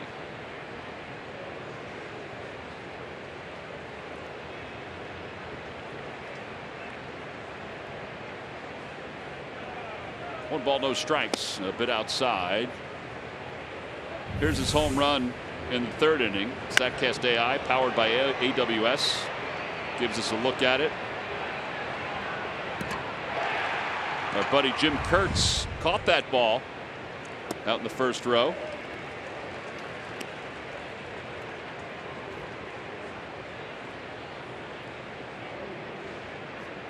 .37-degree launch angle. That's pretty high launch angle, isn't it? Isn't it? What did Schmitty say? 26 is optimal. I think 20. Nice catch by the net. Schmitty said 27 is optimal. 26, 27.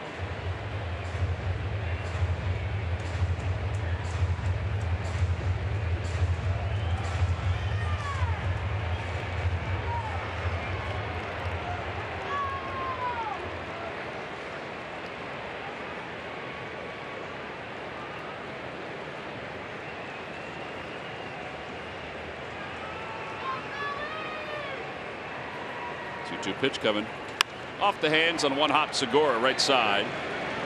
It'll go down 6-3 in the book, and a 1-2-3 6th inning for Juan Nicasio. We head to the bottom of the 6th. 5-0 Cubs lead it. Tomorrow can only be better with Wendy's breakfast. Win with a breakfast Baconator, honey butter chicken biscuit, sausage egg and Swiss croissant, or a maple bacon chicken croissant free with mobile order purchase. Tomorrow's looking good. Well, John Kruk, Greg Murphy, I'm Tom McCarthy. Bottom of the 6th inning. And Darvish has been excellent through 5. He's scattered 3 hits. Phillies are 0 for 8 tonight with runners in scoring position. It's amazing how starting pitcher can change the whole vibe of a stadium from one night to the next, isn't it? Last night this place was electric. Offense was pumping out the runs, extra base hits, home runs, grand slam. And today, nothing.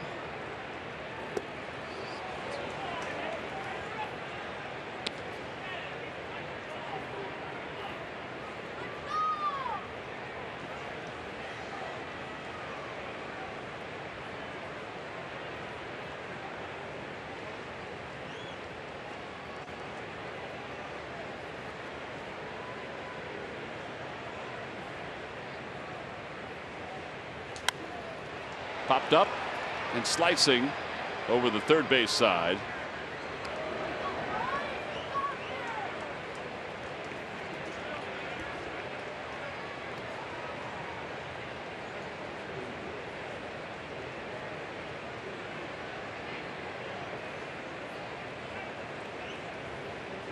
Harper is 0 for 1, hit by a pitch his first time up. See the shift with Bodie. Out to shallow right field.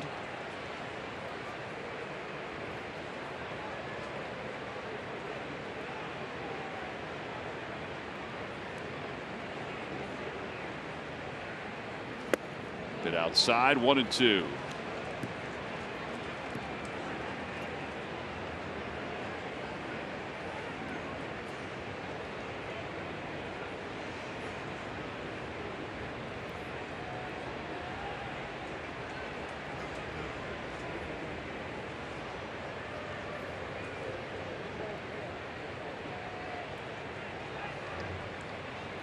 Boy, that was a slow curve.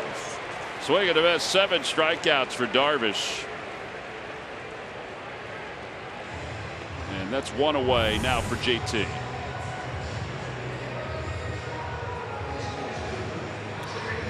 Yeah, I don't know how you stay back on something like that.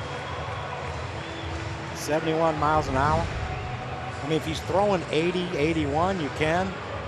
But he's throwing 90, 95. And yeah, that's the slowest he's thrown tonight.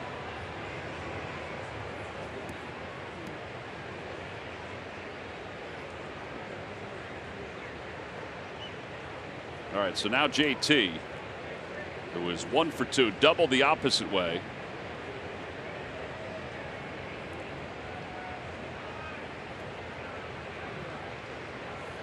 And it's 0-1.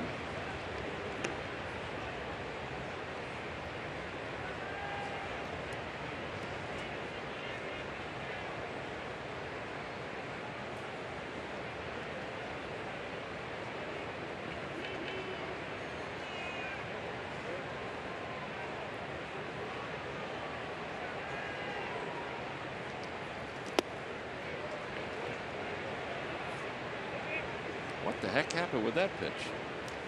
Well, he only threw it about 56 to 57 feet, Tom. Amazing how much that bounced. Didn't have much launch angle on that fastball.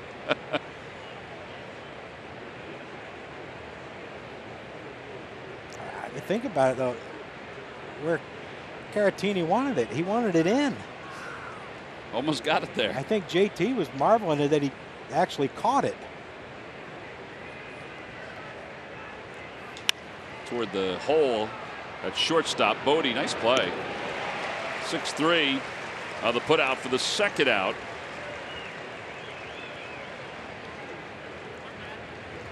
Calling all college, high school, and graduate students. The student steal is backed for select August and September games. $20 tickets plus your first concession item is on us, up to $13. Go to Phillies.com/student steal to order your tickets.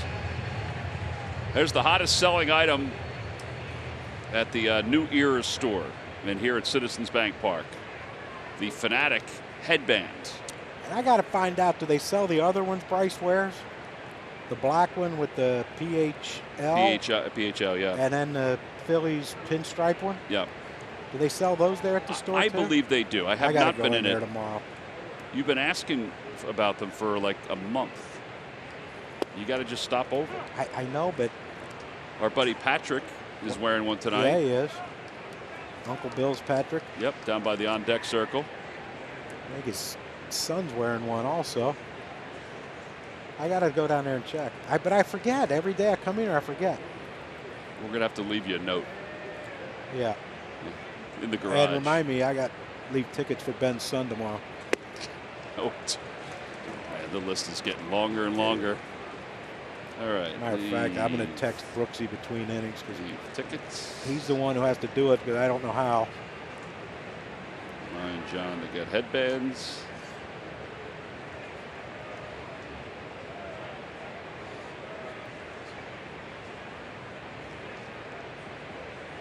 I want one of those for golf. Clean the table in the backyard. Ball's fouled away by Corey Dickerson.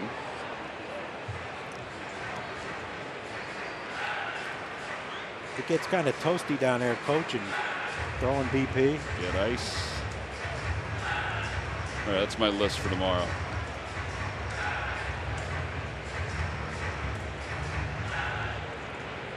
You don't have to clean out the garage like Charlie?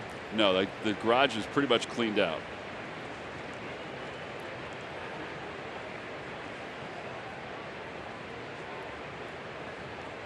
Oh, 2 is outside, 1-2. All right, so our buddy Francis Winky is letting us know, John, that the Fanatic headband, cooling headband, retro blue, pinstripe, and a red Liberty Bell. One is arriving soon. Wow. I'm in. I got to get them.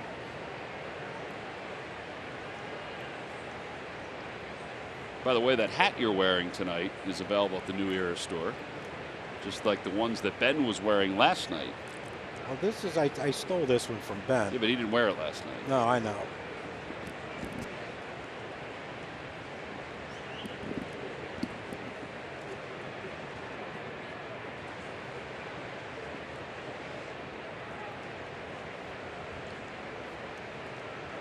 One and two.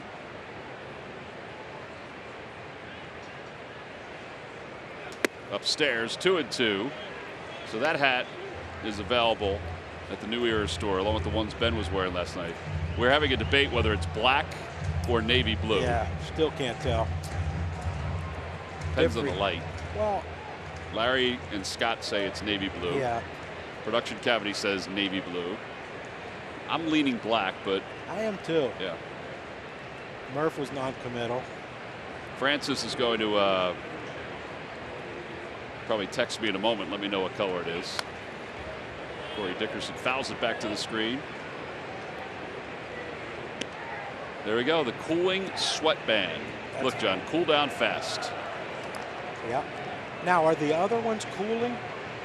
Yes. I am now told that you can now design the next headband. I can? Yes. Personally? Yes. Huh. That could be interesting. All right. Your hat is officially midnight navy. There we go. So the Production Cavity was right. That really chaps me. Wow, I wonder if I can design one that has a built-in mullet. I don't know how good that's going to look. A faux mullet. I don't know how that's going to look. A cooling mullet that goes down the back. It cools your back along with your head. Did your mullet ever cool your head? Seriously. Well, no, but a headband, I've never worn a headband that did either. Till now. Till now. 3-2. I'm sure there's people going to come up with some creative stuff. There's Nice a line piece drive of to left center field by Dickerson.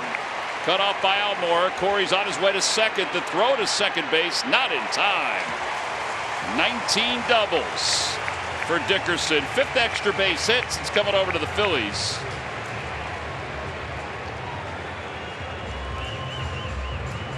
Another chance with a runner in scoring position.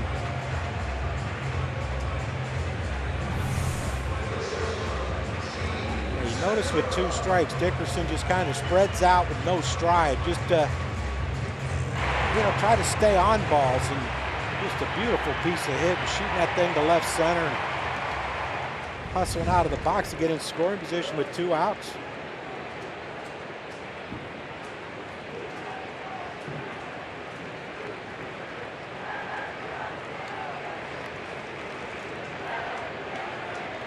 Got some movement going on.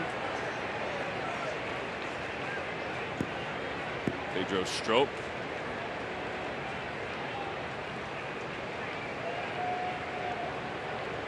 He's got the other leg going now. Inside corner, and it's 0-1. You notice that he threw a fastball to Dickerson at 97, that one there at 96. The 2 hardest I think he's thrown tonight.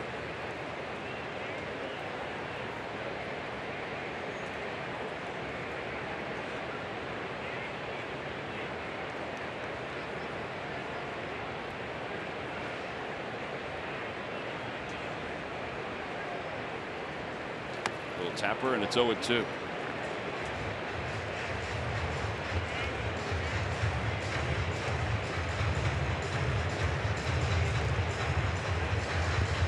So do I have to sit with like graphic design people? No, I don't think so. I think you can draw it up yourself, which at some point you'll get to know me. well, then yes, you have to sit with graphic design people. I was trying to think along with you about what you would want to do. I don't think you want to go there, Tom. But you know what I'm saying. It's a dark place.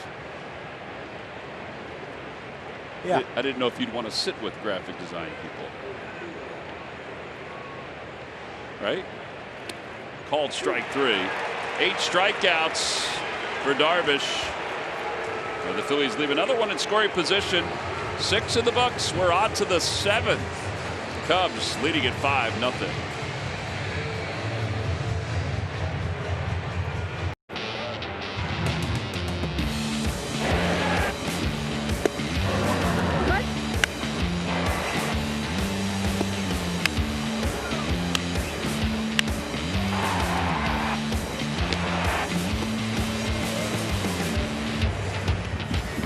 Time now for your Delaware Valley Honda dealers game summary. The Cubs lead at 5-0. Rizzo has an RBI single and a solo home run. Darvish has been excellent. He has gone 6 innings so far. He has allowed just 4 hits and he has 8 strikeouts. Adam Hazley been on base twice for the Phillies. Juan Nicasio is about to begin his 2nd inning of relief work for Drew Smyly, who went first 5. And he's got Castellanos, Bryant, and Schwarber.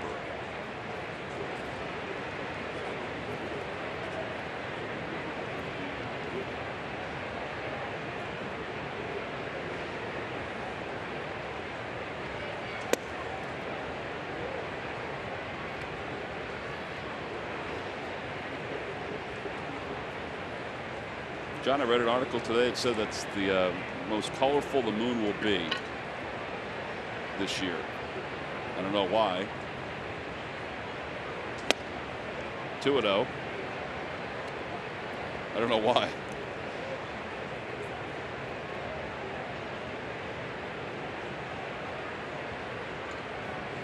I can't help you there either, pal. 2-0 to Castellanos.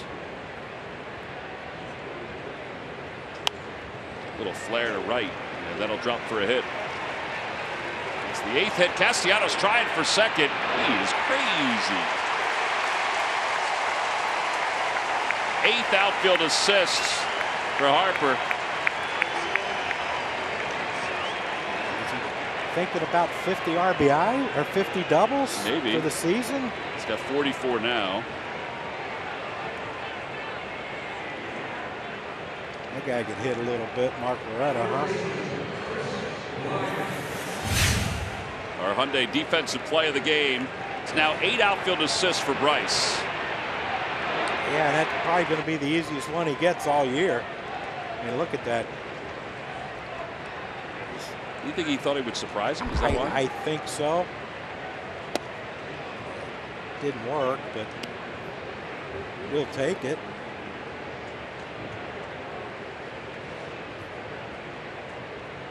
Bryant is 0 for 3. He has struck out, flied out, popped out. Little tapper.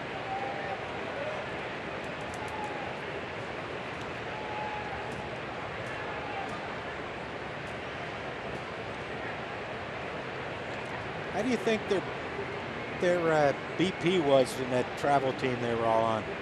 Bryce and Bryant and Gallo. I would think they went through some baseballs.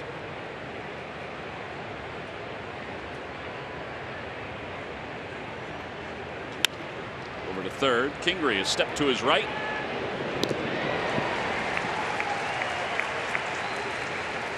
I mean, I'd assume Bryce was like the tiny little one, right? Because Gallo's huge. Bryant's 6'5". What's Bryce, 6'2"? I would say 6'3", 6'2", 6'3". Yeah, he was the little guy. What's Gallo, 6'7", something like that? Joey Gallo.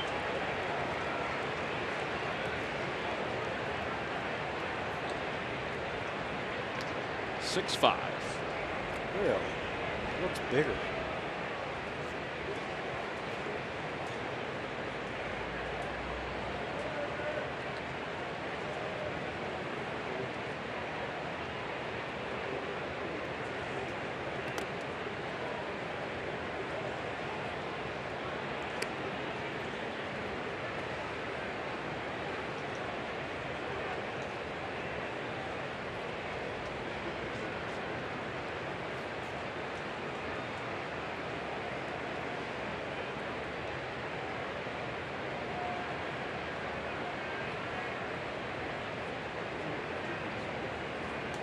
Schwarber fouls it back.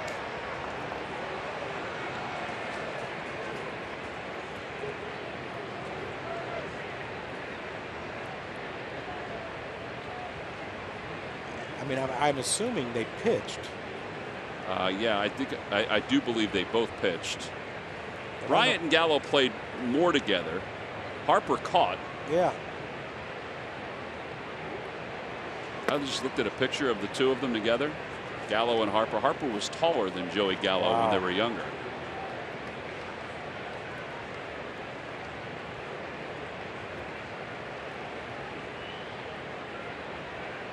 That's pretty neat, though.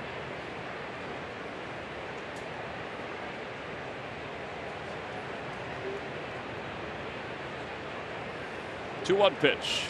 Over to first base. Nice friendly hop for Rhys Hoskins. Little flip to Nicasio. He needs a put out. 3-1 on the put out. No runs. One hit. Nobody left. Time to stretch. Phillies looking for some offense. Tomorrow can only be better with Wendy's breakfast. Win with a breakfast Baconator, honey butter chicken biscuit, sausage egg and Swiss croissant, or a maple bacon chicken croissant free with mobile order purchase. Tomorrow's looking good. Time now for tonight's Coors Light refreshing finish. It's been Yu Darvish. He's been excellent tonight for the Cubs. Yeah, he's done a lot of finishing too, Tom. It hasn't been real refreshing for the fighting Phils. You know, we know what he had coming in. He's going to throw every pitch at any time, and he has done that. He's thrown from 97 to 77. I mean, it's just a wide array of pitches that Yu Darvish has, and he's used them all tonight and has kept the Phillies off the board so far, Tom. So far. Phillies are hitless with runners in scoring position. They're 0 for 9 tonight. See what Darvish's line is so far as Cesar leads it off here in the 7th.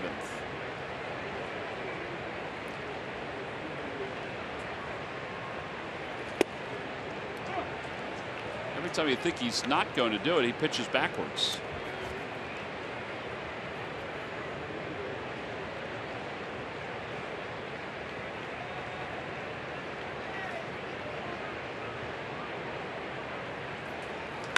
Opposite way, Cesar is robbed of a base hit.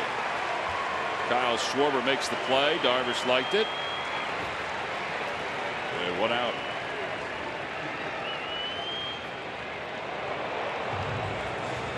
Time now for our GMC Precision play. Yeah, heck of a play by Schwarber. Not known as a great defender, but can't tell Cesar Hernandez that. That was a heck of a play. A precision play, Tom. Yes, sir. GMC precision play. Where he caught it. A lot of ball showing right there, but I thought it rolled up his arm. Trapped that baby up against his belly and recorded an out. That's 8 fly ball outs or line drives to go along with the 8 strikeouts. Kingery takes to the knees. I mean, you remember in the second inning, Segura lined out to center, and then Cesar followed with a line out to center. 2 balls hit hard. Cesar's hit a couple balls right on the nose and got nothing to show for it.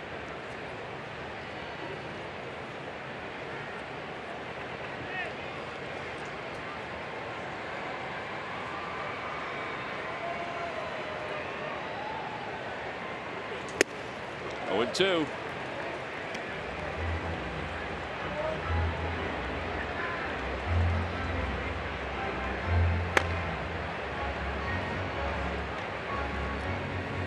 Suarez.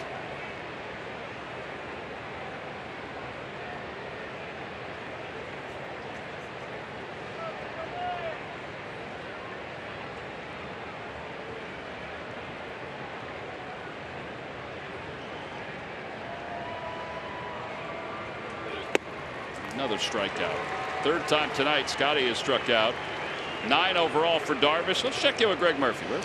All right, thank you very much, Tom. Well, the Phillies have added a new member to their coaching staff. In addition to Charlie Manuel, you'll see Andy Abad around. He's a longtime roving instructor in the Phillies organization, outfield coordinator, and he is here probably for the remainder of the season for a couple of different reasons. First and foremost, he is a left-handed thrower, so he's going to throw left-handed batting practice to the guys, which is something that the organization felt was a need going forward, so that he's going to be able to throw some left-handed BP, and also he's going to be able to help out Charlie Manuel and Pedro Guerrero, the assistant hitting coach, during the games. You know, Pedro will have most of the data that the hitters need in terms of the analytics side of stuff. Charlie's going to be working with the hitters and talking to them during the game, and then that makes Andy available back in the cages to flip to guys, throw some BP during the game if guys need to warm up. So you'll see Andy Abad around behind the cage and throughout practice and during the games as well. And he's a great personality. We've all known him for years, so it's nice to have him aboard up here in the big league level. Yeah, there's Pedro right there behind Charlie. I've known Andy since 1995 with the Trenton Thunder, and have kept in touch with him ever since. Of course, he's been with the Phillies organization for a long time. He actually last played at the age of 42. He got 5 games in the winter leagues in the Dominican. He only played 15 games in the big leagues, but had an outstanding, I mean, he was 14 years in the minor leagues. A lot of home runs too. Lifetime .290 hitter in the minors. 1-2. He and Dusty Wathan are good friends. Phillies third base coach. Yeah, you talk about lifers. That's a lifer. He's a lifer. You spent 14 years playing in the minor leagues. I will say this. I loved your swing. You had a great swing left-handed. He also had a great swing left-handed. I mean, it was clean. It was pure. 1-2 pitch coming to Hazley. Swing and a miss. Darvish with 10 strikeouts. Phillies go down 1-2-3. I can't imagine he's done. It's only a 9-pitch inning. We'll go to the 8th.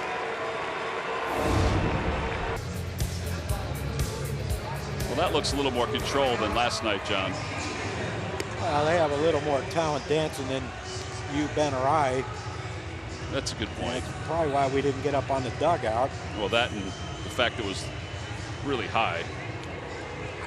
I didn't realize that, you know. You didn't realize that. I didn't realize. That it was I mean, chest there's high. no way I could have gotten up there if he'd have dragged us up there.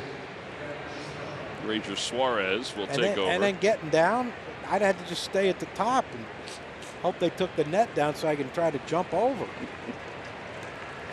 We would have helped you down. I wouldn't ask that from you guys. I wouldn't want to hurt you. You could have done the Lipton plunge or the ST plunge, whatever it was called. Outside, 1 ball and 1 strike to Ian Happ.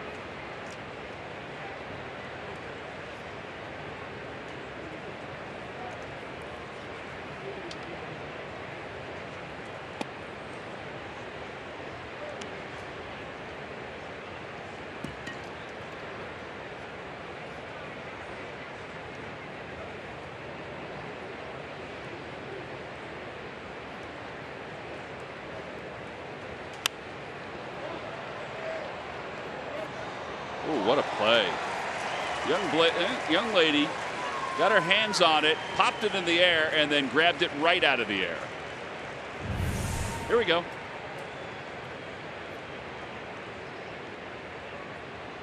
Nice.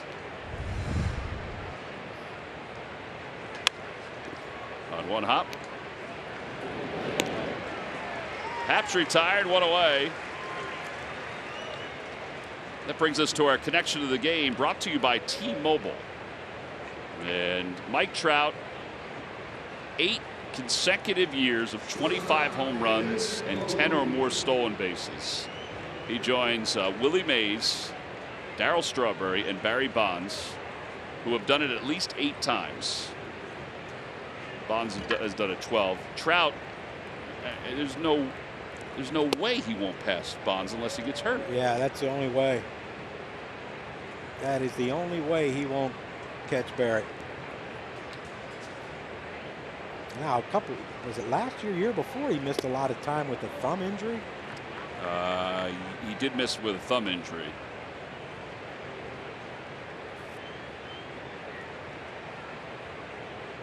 That was in 2017. He was out about 7 weeks.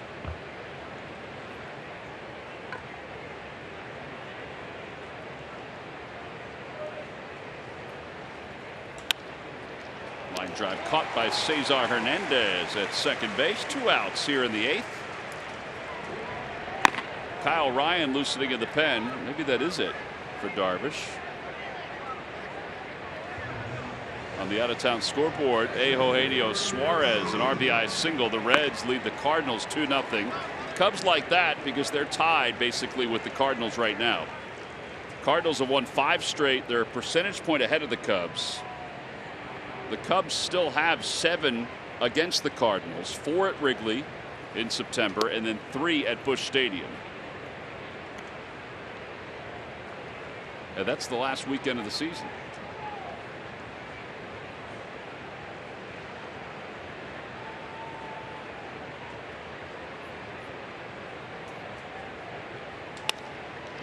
Looper out to left center for a hit for Caratini.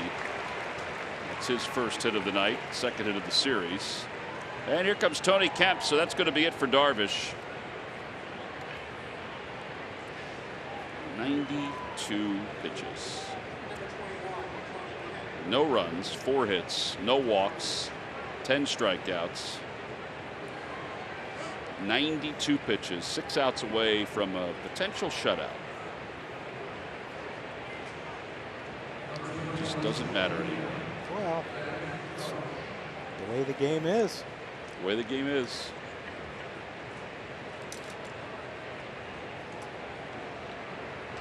Inside to Kemp. The way the game is.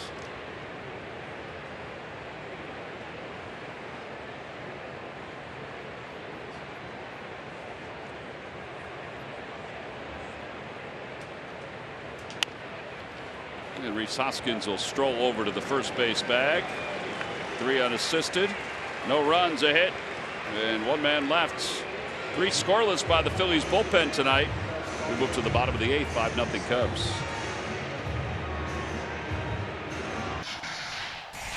MLB at Home is presented by Wendy's. Grab your breakfast fave and get another for just $1 in the morning at Wendy's.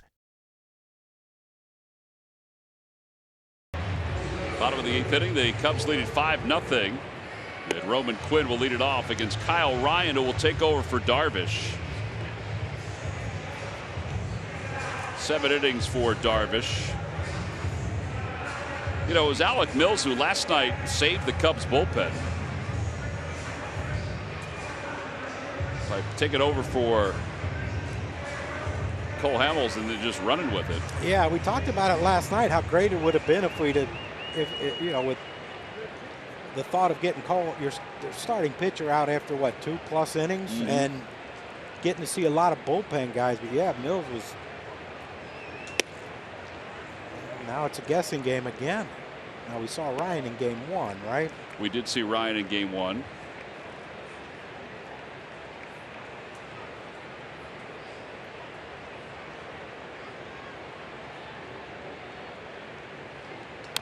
Rowan Wick is in the bullpen warming up. He's got a scoreless streak going. There he is, the right-hander. Talking to Roman today, he's getting a chance to get some more at-bats, both right-handed and left-handed, and feeling more and more comfortable. Switch hitting again. We saw it last night. I said we thought you were maybe an inch or 2 away from having your second triple on that ball that was run down by Happ in center field. And he thought the same thing. He said, I think I just got it off the end a little bit, so it didn't go as far. Now this one's going to go to the corner in left field. Schwarber is not going to be able to cut it off. Roman is to second. He'll stop there. And there you go. An extra base hit for Quinn.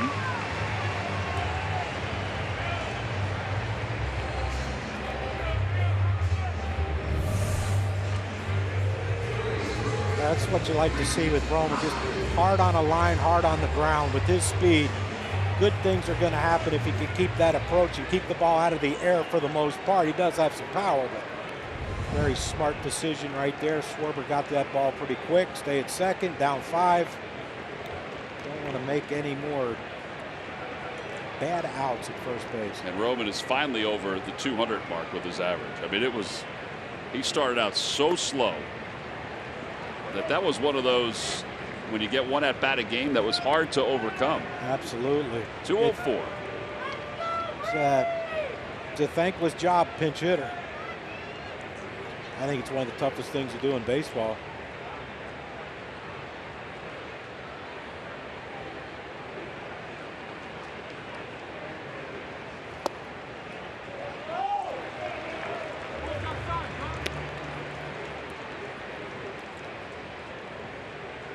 Is Joe looking where Caratini moves it? Because, like, that ball was a good 4 or 5 inches outside. The way Caratini catches it and brings it back, I don't know if Joe's looking at the end result or where it actually crosses home. Was he barking? I didn't yeah, even see that he was barking. The home plate umpire yelled at him, "Come on, Joe, it's outside."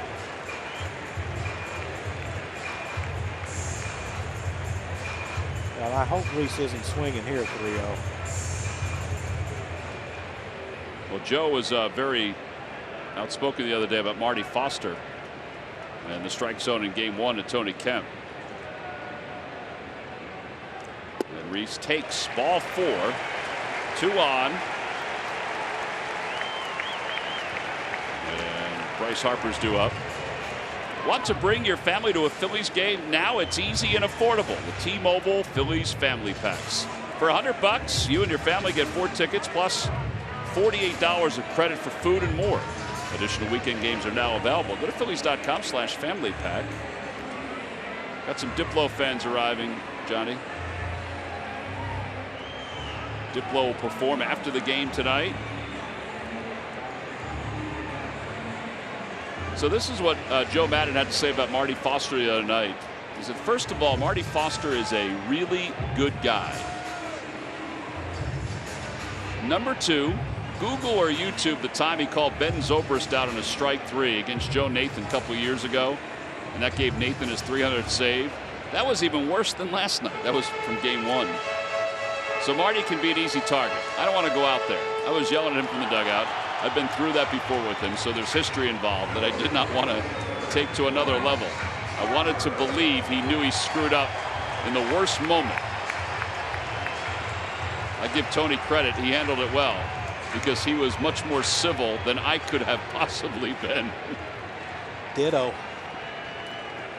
So he's like every other manager. He's going to bark. I saw the Joe Nathan pitch to Zobrist too. Good Lord.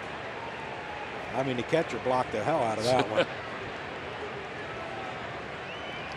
Ryan delivers outside to Bryce Harper, who is 0 for 2 with a hit by pitch tonight. Phillies are 0 for 9 with runners in scoring position tonight.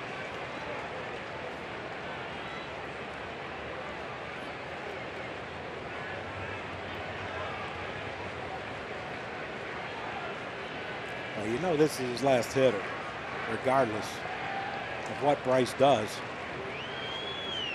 Ground ball right side. He broke his back. They have one play, and that's to first. The runners advance. Second and third, 1 out.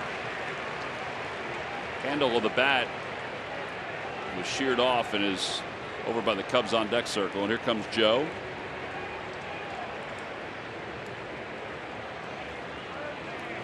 That'll be it for Ryan. 1/3, responsible for the 2 base runners. We'll be back right after this. Here's Rowan Wick. You know, you talk about recent history. We talked about the framing job by the catcher with Joe Nathan, and it just so happened to be my buddy AJ Brzezinski was catching. He texted me and he said, "Hey, be careful." He said, I framed that one well, and okay, that's funny. He said, you know, he got a lot of points for pitch framing with all the statisticians after that. I'm sure he did. And told him he should have moved up to number 1 in all of baseball in that stat. You can get that call. That's great. I had forgotten it was A.J. Brzezinski that was catching. A heck of a frame job.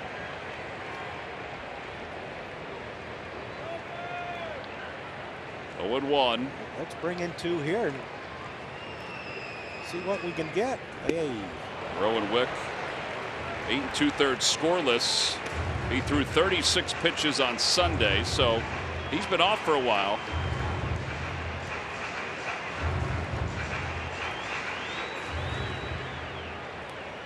Opposition hitting just 189 against him.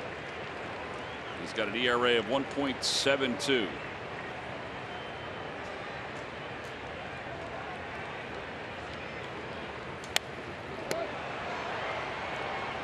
Did he just throw the previous pitch 77 and that one 97? I believe that's the proper split, John.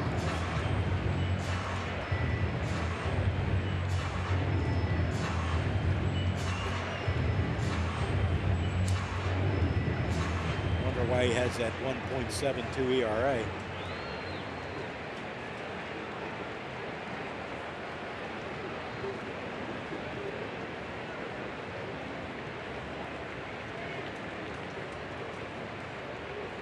Swinging a foul tip, 97. 2 outs.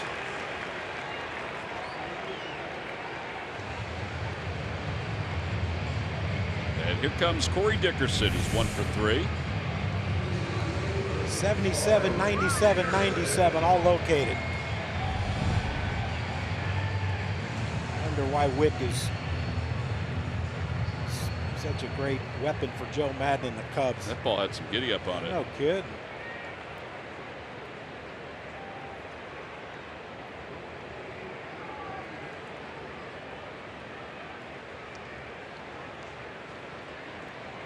Dickerson 1 for 3, doubled his last time up.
One ball, 1 strike to Dickerson.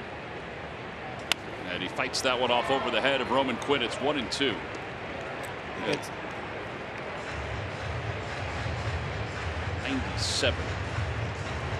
Cleveland all over the Yankees, 14-3. Carlos Santana, 2-run home run, his 28th of the year. I just think it's interesting what Corey Dickerson did right there. That he got a fastball 96 in, and so he choked up. You know, he's anticipating, because if you look at where Wick is throwing his fastballs, it's to the glove side of home plate, so he's choking up to try to get to the barrel to it. Little looper out to right field. That's going to drop in for a hit. 1 run is in. Rounding third, heading for home is Hoskins. The throw to the plate on 1 hop. He is out at home plate. It'll be an RBI single for Dickerson. Phillies are not asking the home plate umpire to hold it.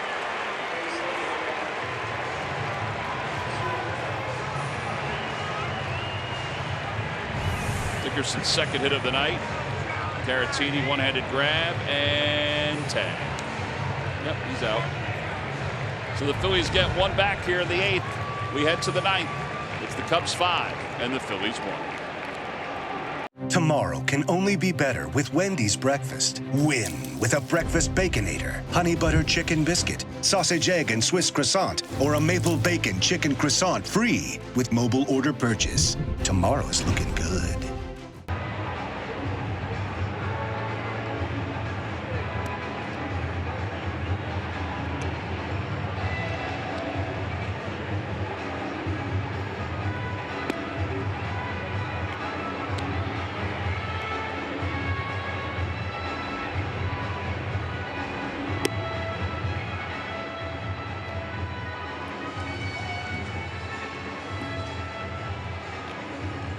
Phillies down 5-1 as we go to the top of the ninth inning. Every time a Phillies pitcher records a pitch of 95 miles per hour or more, Comcast will make a contribution to Phillies charities. Phillies baseball is brought to you by Xfinity, the fastest internet in Philadelphia.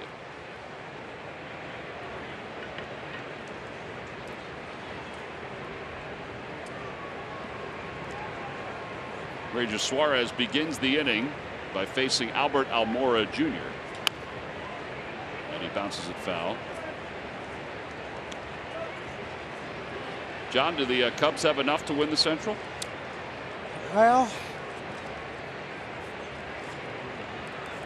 yeah. Again, though, I mean, you know, it's not a small sample size of how they're not very good on the road. Yeah.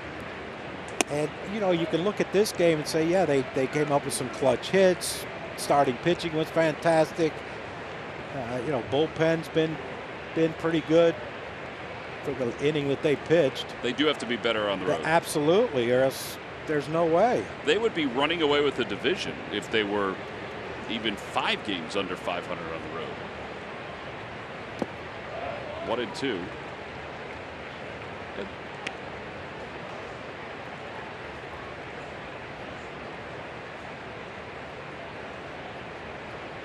They hang on tonight, they'll gain a game back on the Cardinals, a half game over the Brewers. The Brewers are off tonight. 1-2 pitch. 2-2.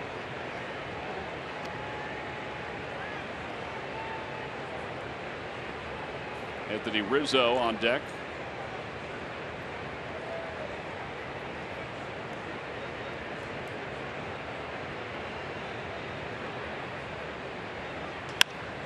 Over to shortstop. Segura is up with it. Clean play.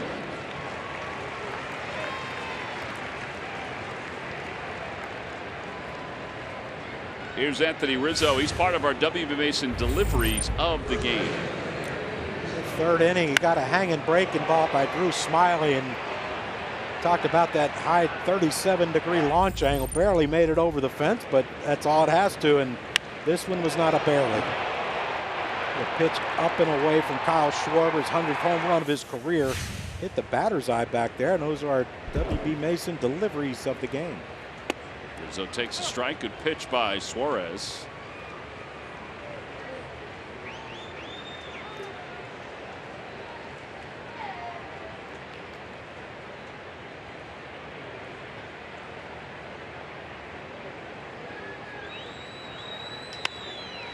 Rhys Hoskins backing up at first, and Suarez has it. 3-1 on the putout.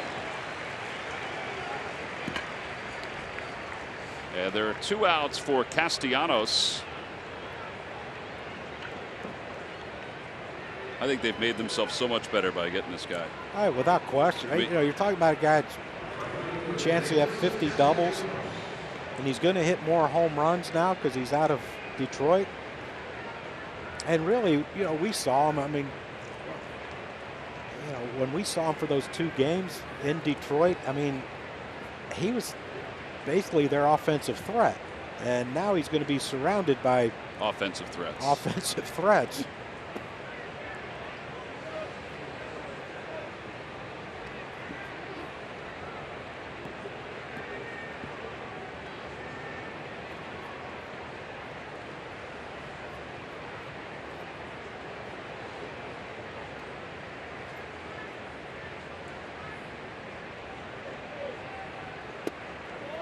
Hmm. 2-0.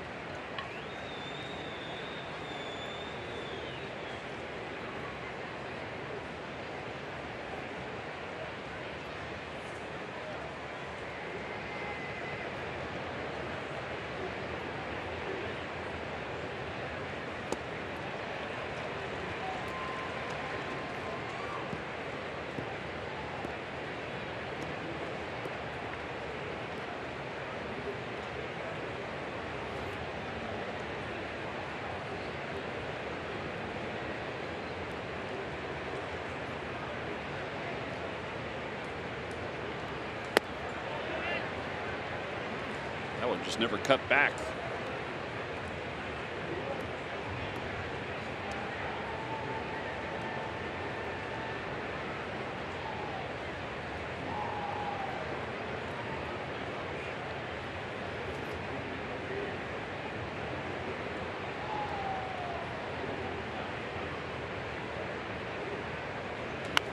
Pulled foul. It's 3-2.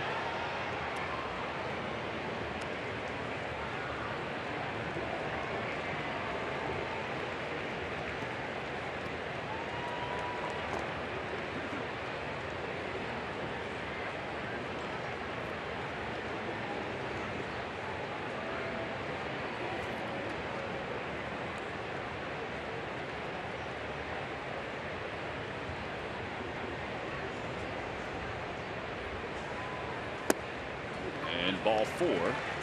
He walks for the second time tonight.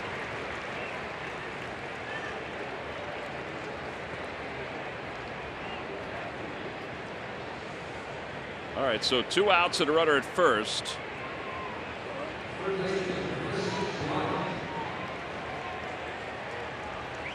here is Chris Bryant. Bryant is 0 for 4.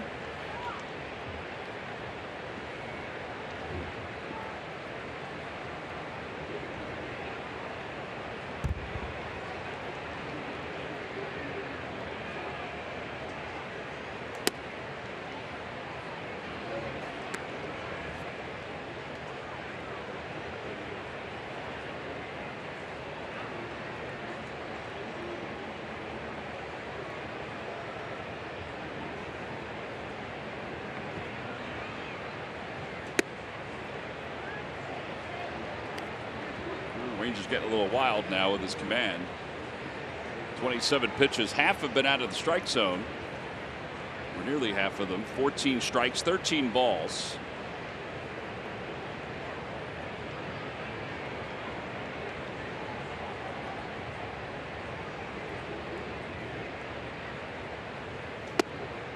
Three and 0.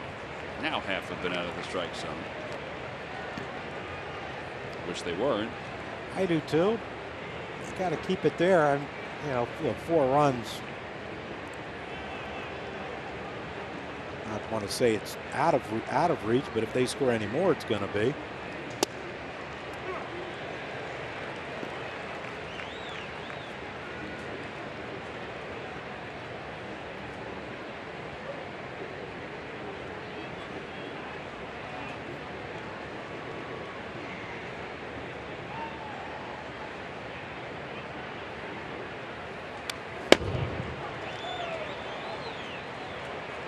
Phillies are there half of the 9th inning. We'll have Segura, Hernandez, and Kingery due up.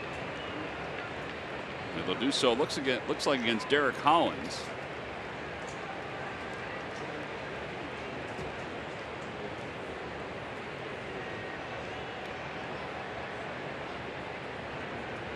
Three and 2. Runner goes, pitch fouled, and we'll do it again.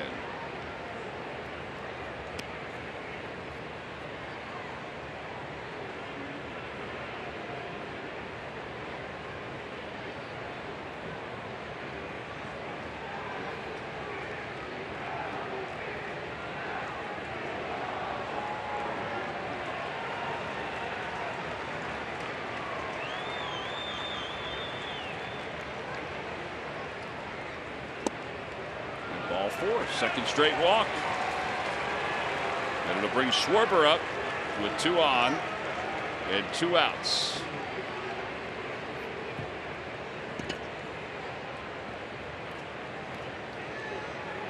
Quick conversation from JT. Nobody loosening up in the pen. Tonight, you had 5 innings from Smyly, 2 scoreless from Nicasio. So far, an inning and 2/3 scoreless for Ranger Suarez.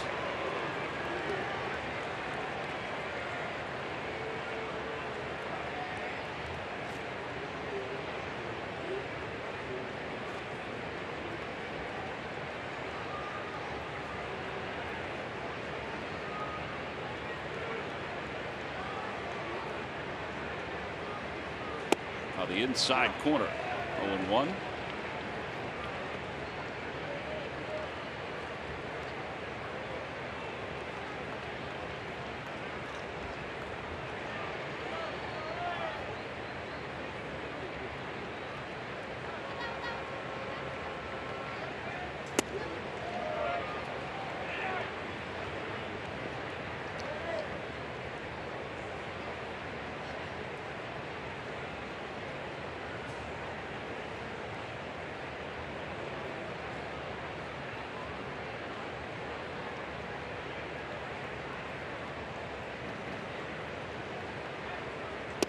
1-2. Well, he's pitching Schwarber tough. Yeah, he is.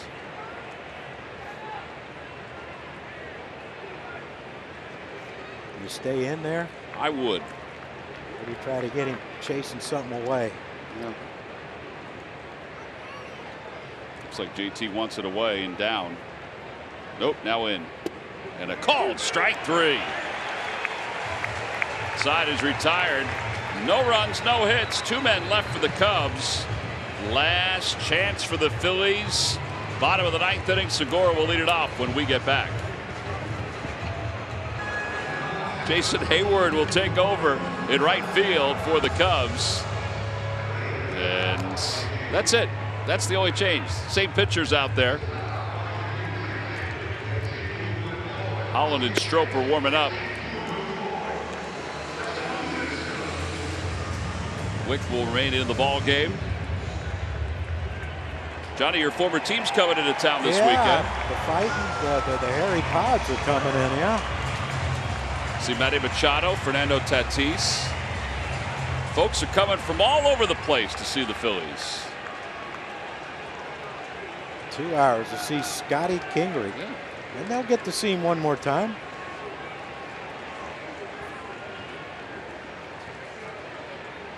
Here's Segura. Segura's 0 for 3.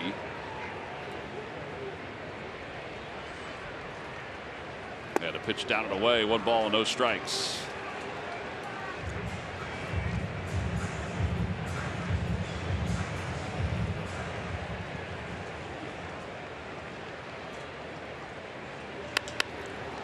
Fly ball. Short left center field. Schwarber makes the catch. And 1 out here in the 9th inning. Diplo concert is coming up after the ball game tonight. Is Tatis okay? Yeah, what? I don't know. I don't know if I read it or dreamt it. Who knows that he got seemed nicked okay up the other day. I hope he's all right. I'd like to see him play. Seems like a heck of a player. Well, Johnny, he is going to the injured list. He's in San Diego. He'll be reevaluated, or was reevaluated today. There you go. I didn't dream it. You didn't dream it. Good research, John.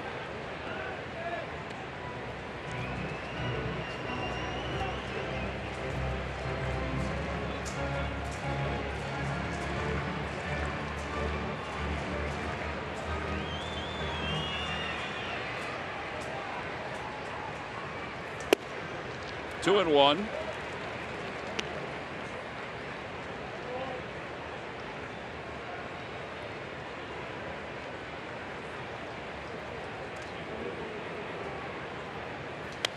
Two and two.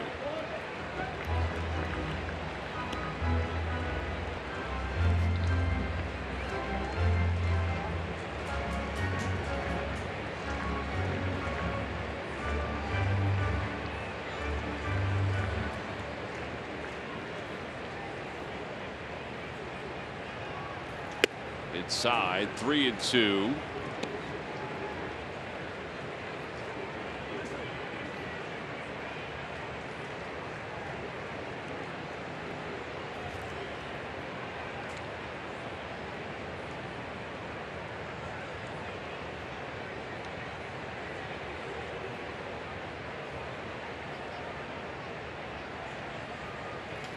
Over to shortstop.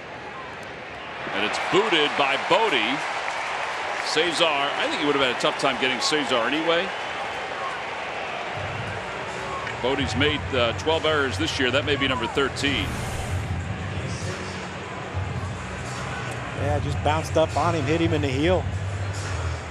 That is an error. Yeah, 13 errors. Hopefully that's the start of something big. Well, she gets a chance to see Kingery up with a runner at first.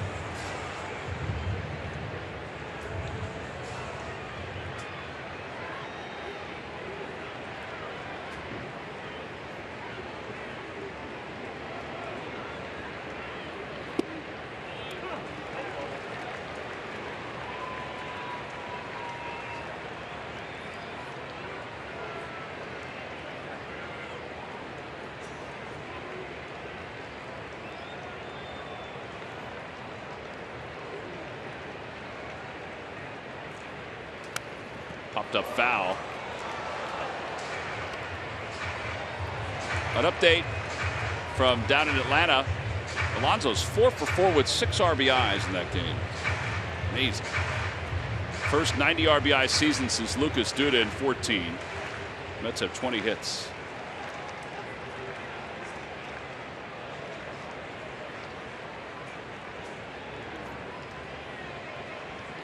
And a liner out to center field. That'll drop for a hit. Almora gets it in quickly.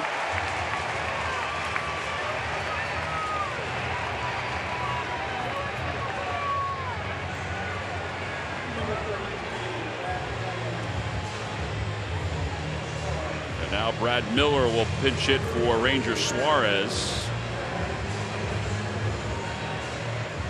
Make this thing interesting.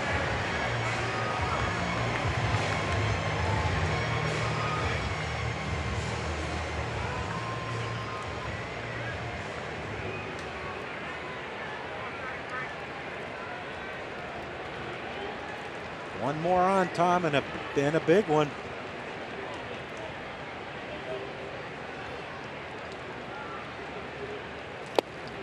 Swing and a foul tip. And it's 0-1.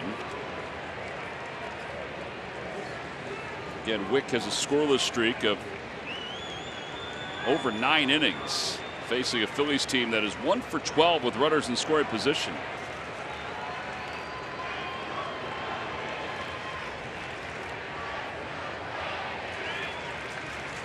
Oh, and 2.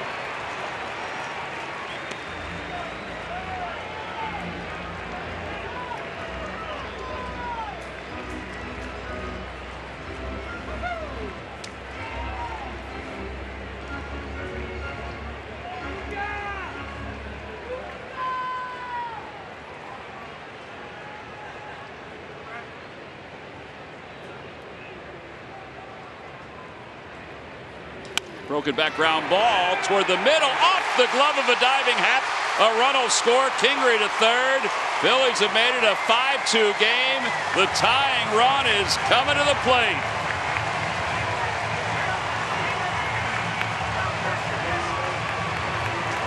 So a base hit for Miller, RBI. And here comes Joe Maddon. That ends the scoreless streak for Wick.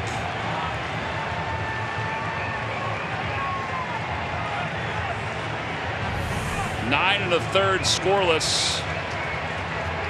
Got in on Brad Miller, but just enough, and a little bit of a shift right there. And see the fan, yes, it's going through. Run scores. Scotty Kingery to third base, and one big swing away from tying this baby up. So the Phillies will get deeper into the Cubs bullpen. A 3-run game. We'll be back after this. Bottom of the 9th inning, 1 out, runners on first and third. And the Phillies will bring the tying run to the plate, and Pedro Strop is on to try to close it for the Cubs. 10 saves, he's blown 6. And now Roman Quinn, up right-handed earlier, double, now up left-handed. Yeah, Roman, this is his weaker side, but he has had some pretty good swings.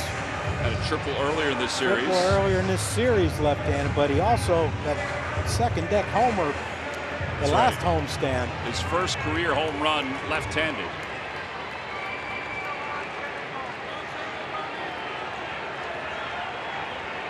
(5-2) Cubs. And a pitch inside and low, 1-0. And you got to be patient with Pedro Strop.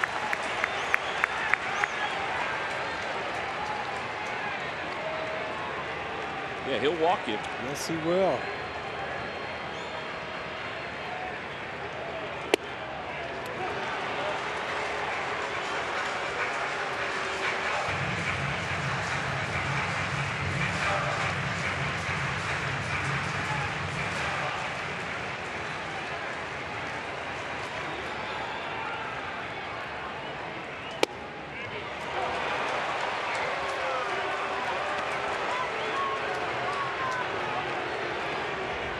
Morales has been good tonight. That was tight.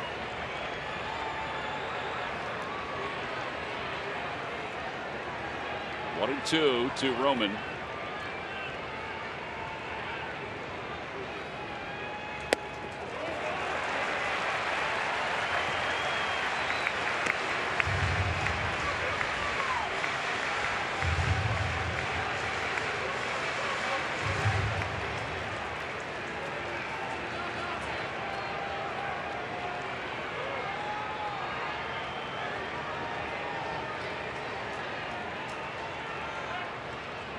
Pulled toward the right side, beats it into center field. It shoots off Happ's glove.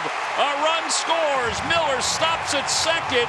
It's a 5-3 game. Off the bench, Roman Quinn. It's 2 for 2.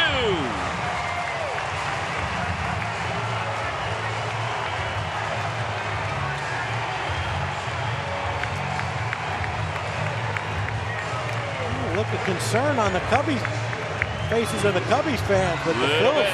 Little bit. A little excitement finally in this ballpark for tonight. They had 9 innings of excitement yesterday and only 1 inning of excitement today, and this has been it. Second ball in a row that just eludes Ian Happ, the second baseman for the Chicago Cubs. Another run scores. Now 1 swing away from a walk-off win. And it's Rhys Hoskins who's up. Phillies now with 9 hits. And a pitch low. It's 1-0. Anthony Rizzo asks if they want him to hold on Roman Quinn. He is the tying run. And Roman's got to be aware of the pickoff coming up behind. It already hurt us once in this game. 1-1.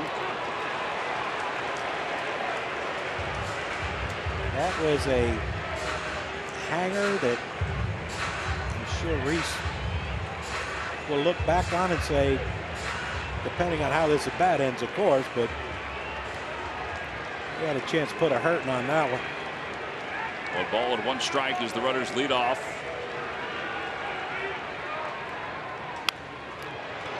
Trying to go down and get that one. It's 1-2.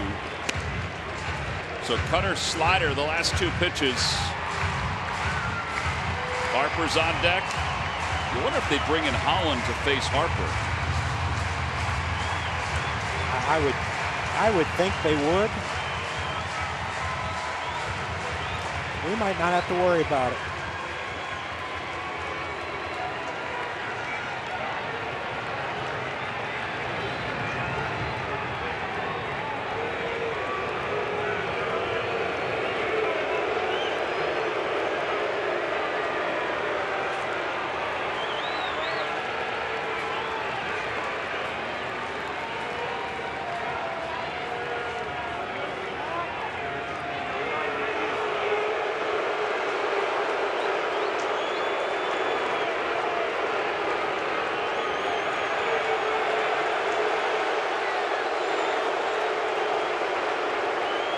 I love it. They don't need to be told when to react in the crowd. No, they don't. And like I said, this is, yesterday it was from the first inning to the bottom of the 8th inning of stand and cheer and roars. Today it's been nothing up until now.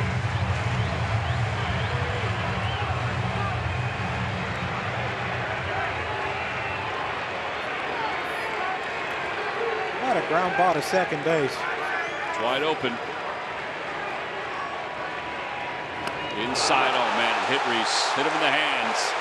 He checked his swing. The Cubs will appeal it. Maybe they won't. And the bases will be loaded for Harper.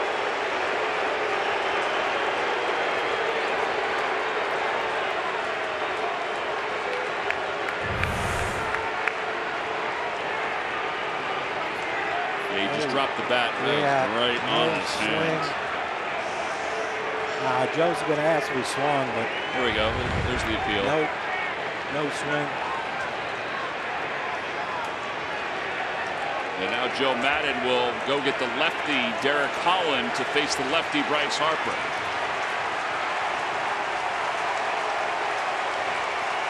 Let's hope Rhys's hand is okay.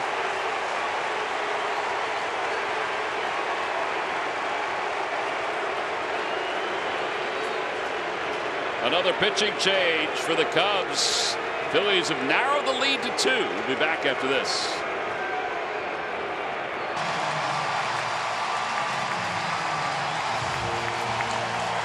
Bottom of the 9th inning. The bases are loaded. 1 out. The Cubs are using their 3rd pitcher of the inning. They've gotten 1 out so far. And Bryce Harper will face Derek Collins. Lefty's hitting 184 against him, the former starting pitcher with the Texas Rangers, working on the bullpen for the Cubs. We reminisce July 16th against the Dodgers. Bryce Harper, this bullet off the leg of A.J. Pollock. Yeah, a huge comeback win by the Phillies in that game off of Kenley Jansen. See the excitement from Bryce. Let's hope we can see that same excitement right here.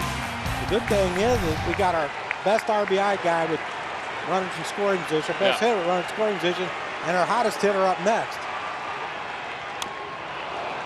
It's the first pitch foul, 94 in the inner half, and it's 0-1. You just got to be careful if you're Reese. Yeah, we already saw that earlier in the game with Logan Morrison. And especially with the left-handed pitcher, you don't want to get out there no man's land.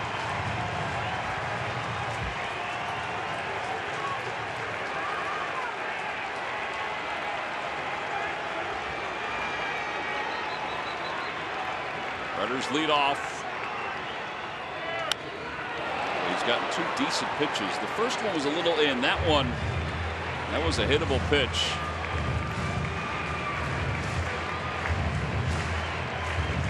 I'd like to see him get that spread out like he has at times with 2 strikes. Just spread out, no stride, and just. So no toe tap, just spread out? Yeah, just, well, you've seen it. Yeah. 2 pitch coming. That one off the glove of Caratini. Doesn't squirt far enough.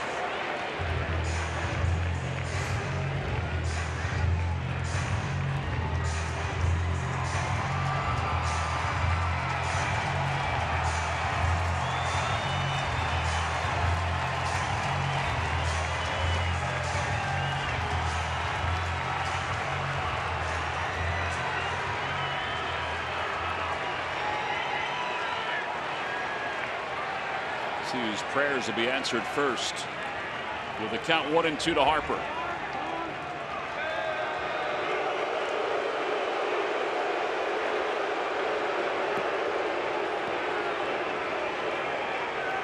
Just about everybody on their feet here at the ballpark. You look at the nervous adrenaline rock. And the 1-2 pitch in the dirt, 2-2. And the thing is, too, you know, any ball that gets past the infield, this is a tie game with Roman on second base. Mm-hmm.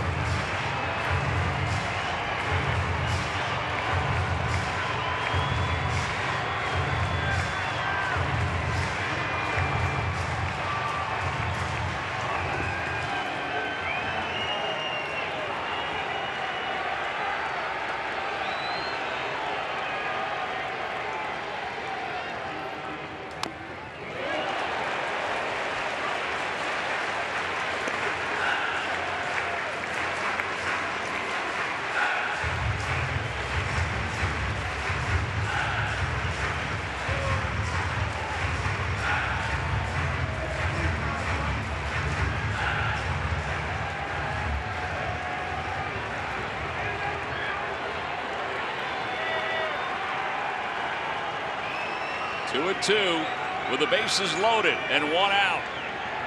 Oh my God! Deep to right field, way up there and way out of here. Second deck walk-off home run. Grand slam, Bryce Harper. Wow! The Phillies have come from behind to win it 7-5.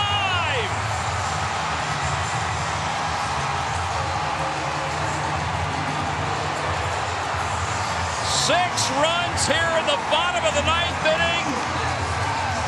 A remarkable come from behind victory It's a stunned Cubs team that has been swept out of Philadelphia.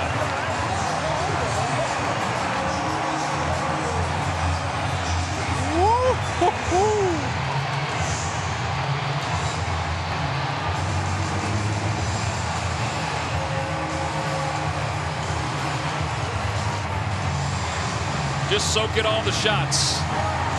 Watch the talents of our camera operators.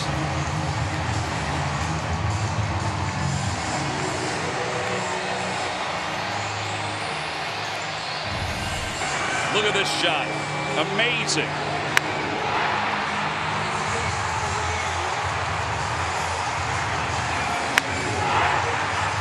There was a point where he didn't know if it was going to stay fair. It was high enough. Second deck grand slam.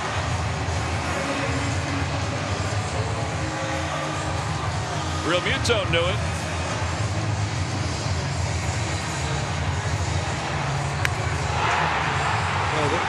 The only concern was he going to catch Reese? The way he was moving, he might have caught Roman Quinn.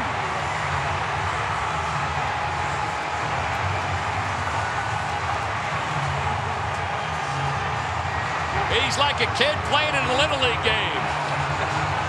What a celebration. Let's go to Greg Murphy. What a celebration indeed. Bryce is still catching his breath, but take me through that emotion. You knew you had it as soon as you hit it. The celebration afterward. Here it comes. Here it comes. How good of a feeling is that? That was sick. Wow. I don't even know. I mean, that was awesome. Oh my gosh. I saw my parents' lights are off in the suite right now, so they probably didn't see that. So thanks, Mom and Dad. Appreciate you. They're going to have to go back and check out the replay. I have a feeling we're going to see that a couple of times, but take me through that at bat. They bring the left-hander in to face you. The bases are loaded. Guys doing their jobs in front of you. They get you to the plate. What are you thinking at that moment? Yeah, Holly's good against lefties. You know, he's always, throwing that sinker in, slider down and away, cutter thing that he has. So he's really trying to get a sinker that he misses over the plate, and I kind of cheated to that one right there and got to it. Wow. Well, I mean, I don't even know what to say right now. That's unbelievable. I'm so happy we won that game. It's a huge win for us, huge sweep right there. It's a great Cubs team over there. And for us to be able to, sweep them and start this home off right, it's huge for us. Fair to say this is why you play the game. Moments like that, the feeling you have when you touch home plate and you're greeting your teammates. Besides winning a division and getting to the playoffs, that was one of the coolest moments I've ever had in my life. I mean, unbelievable. This fan base, everybody, that team pulling for me each night. I mean, what a family we have here. And I mean, this is unbelievable. Go enjoy it with your teammates, Bryce. I appreciate it. Yeah, guys. Well, if you're not fired up by that interview, by what has transpired here in the ninth inning, I'm not sure if anything will fire you up. I mean, seriously. You come off that horrible road trip and you think, what's left with this team? Well, I think you're starting to find out what's left. These guys aren't quitting on the season. They're not quitting on their chance to get to the postseason. And that's all you need to see right there is a sweep of the Cubs. Look at Brad Miller right there. Oh my God. I mean, that unbelievable. That's a second walk-off deck grand slam. That is incredible. Youthful exuberance. It's contagious. Let's hope it keeps on catching on. Phillies win it. They get 6 in the ninth. 7-5, the final score. We'll be back to wrap it up right after this.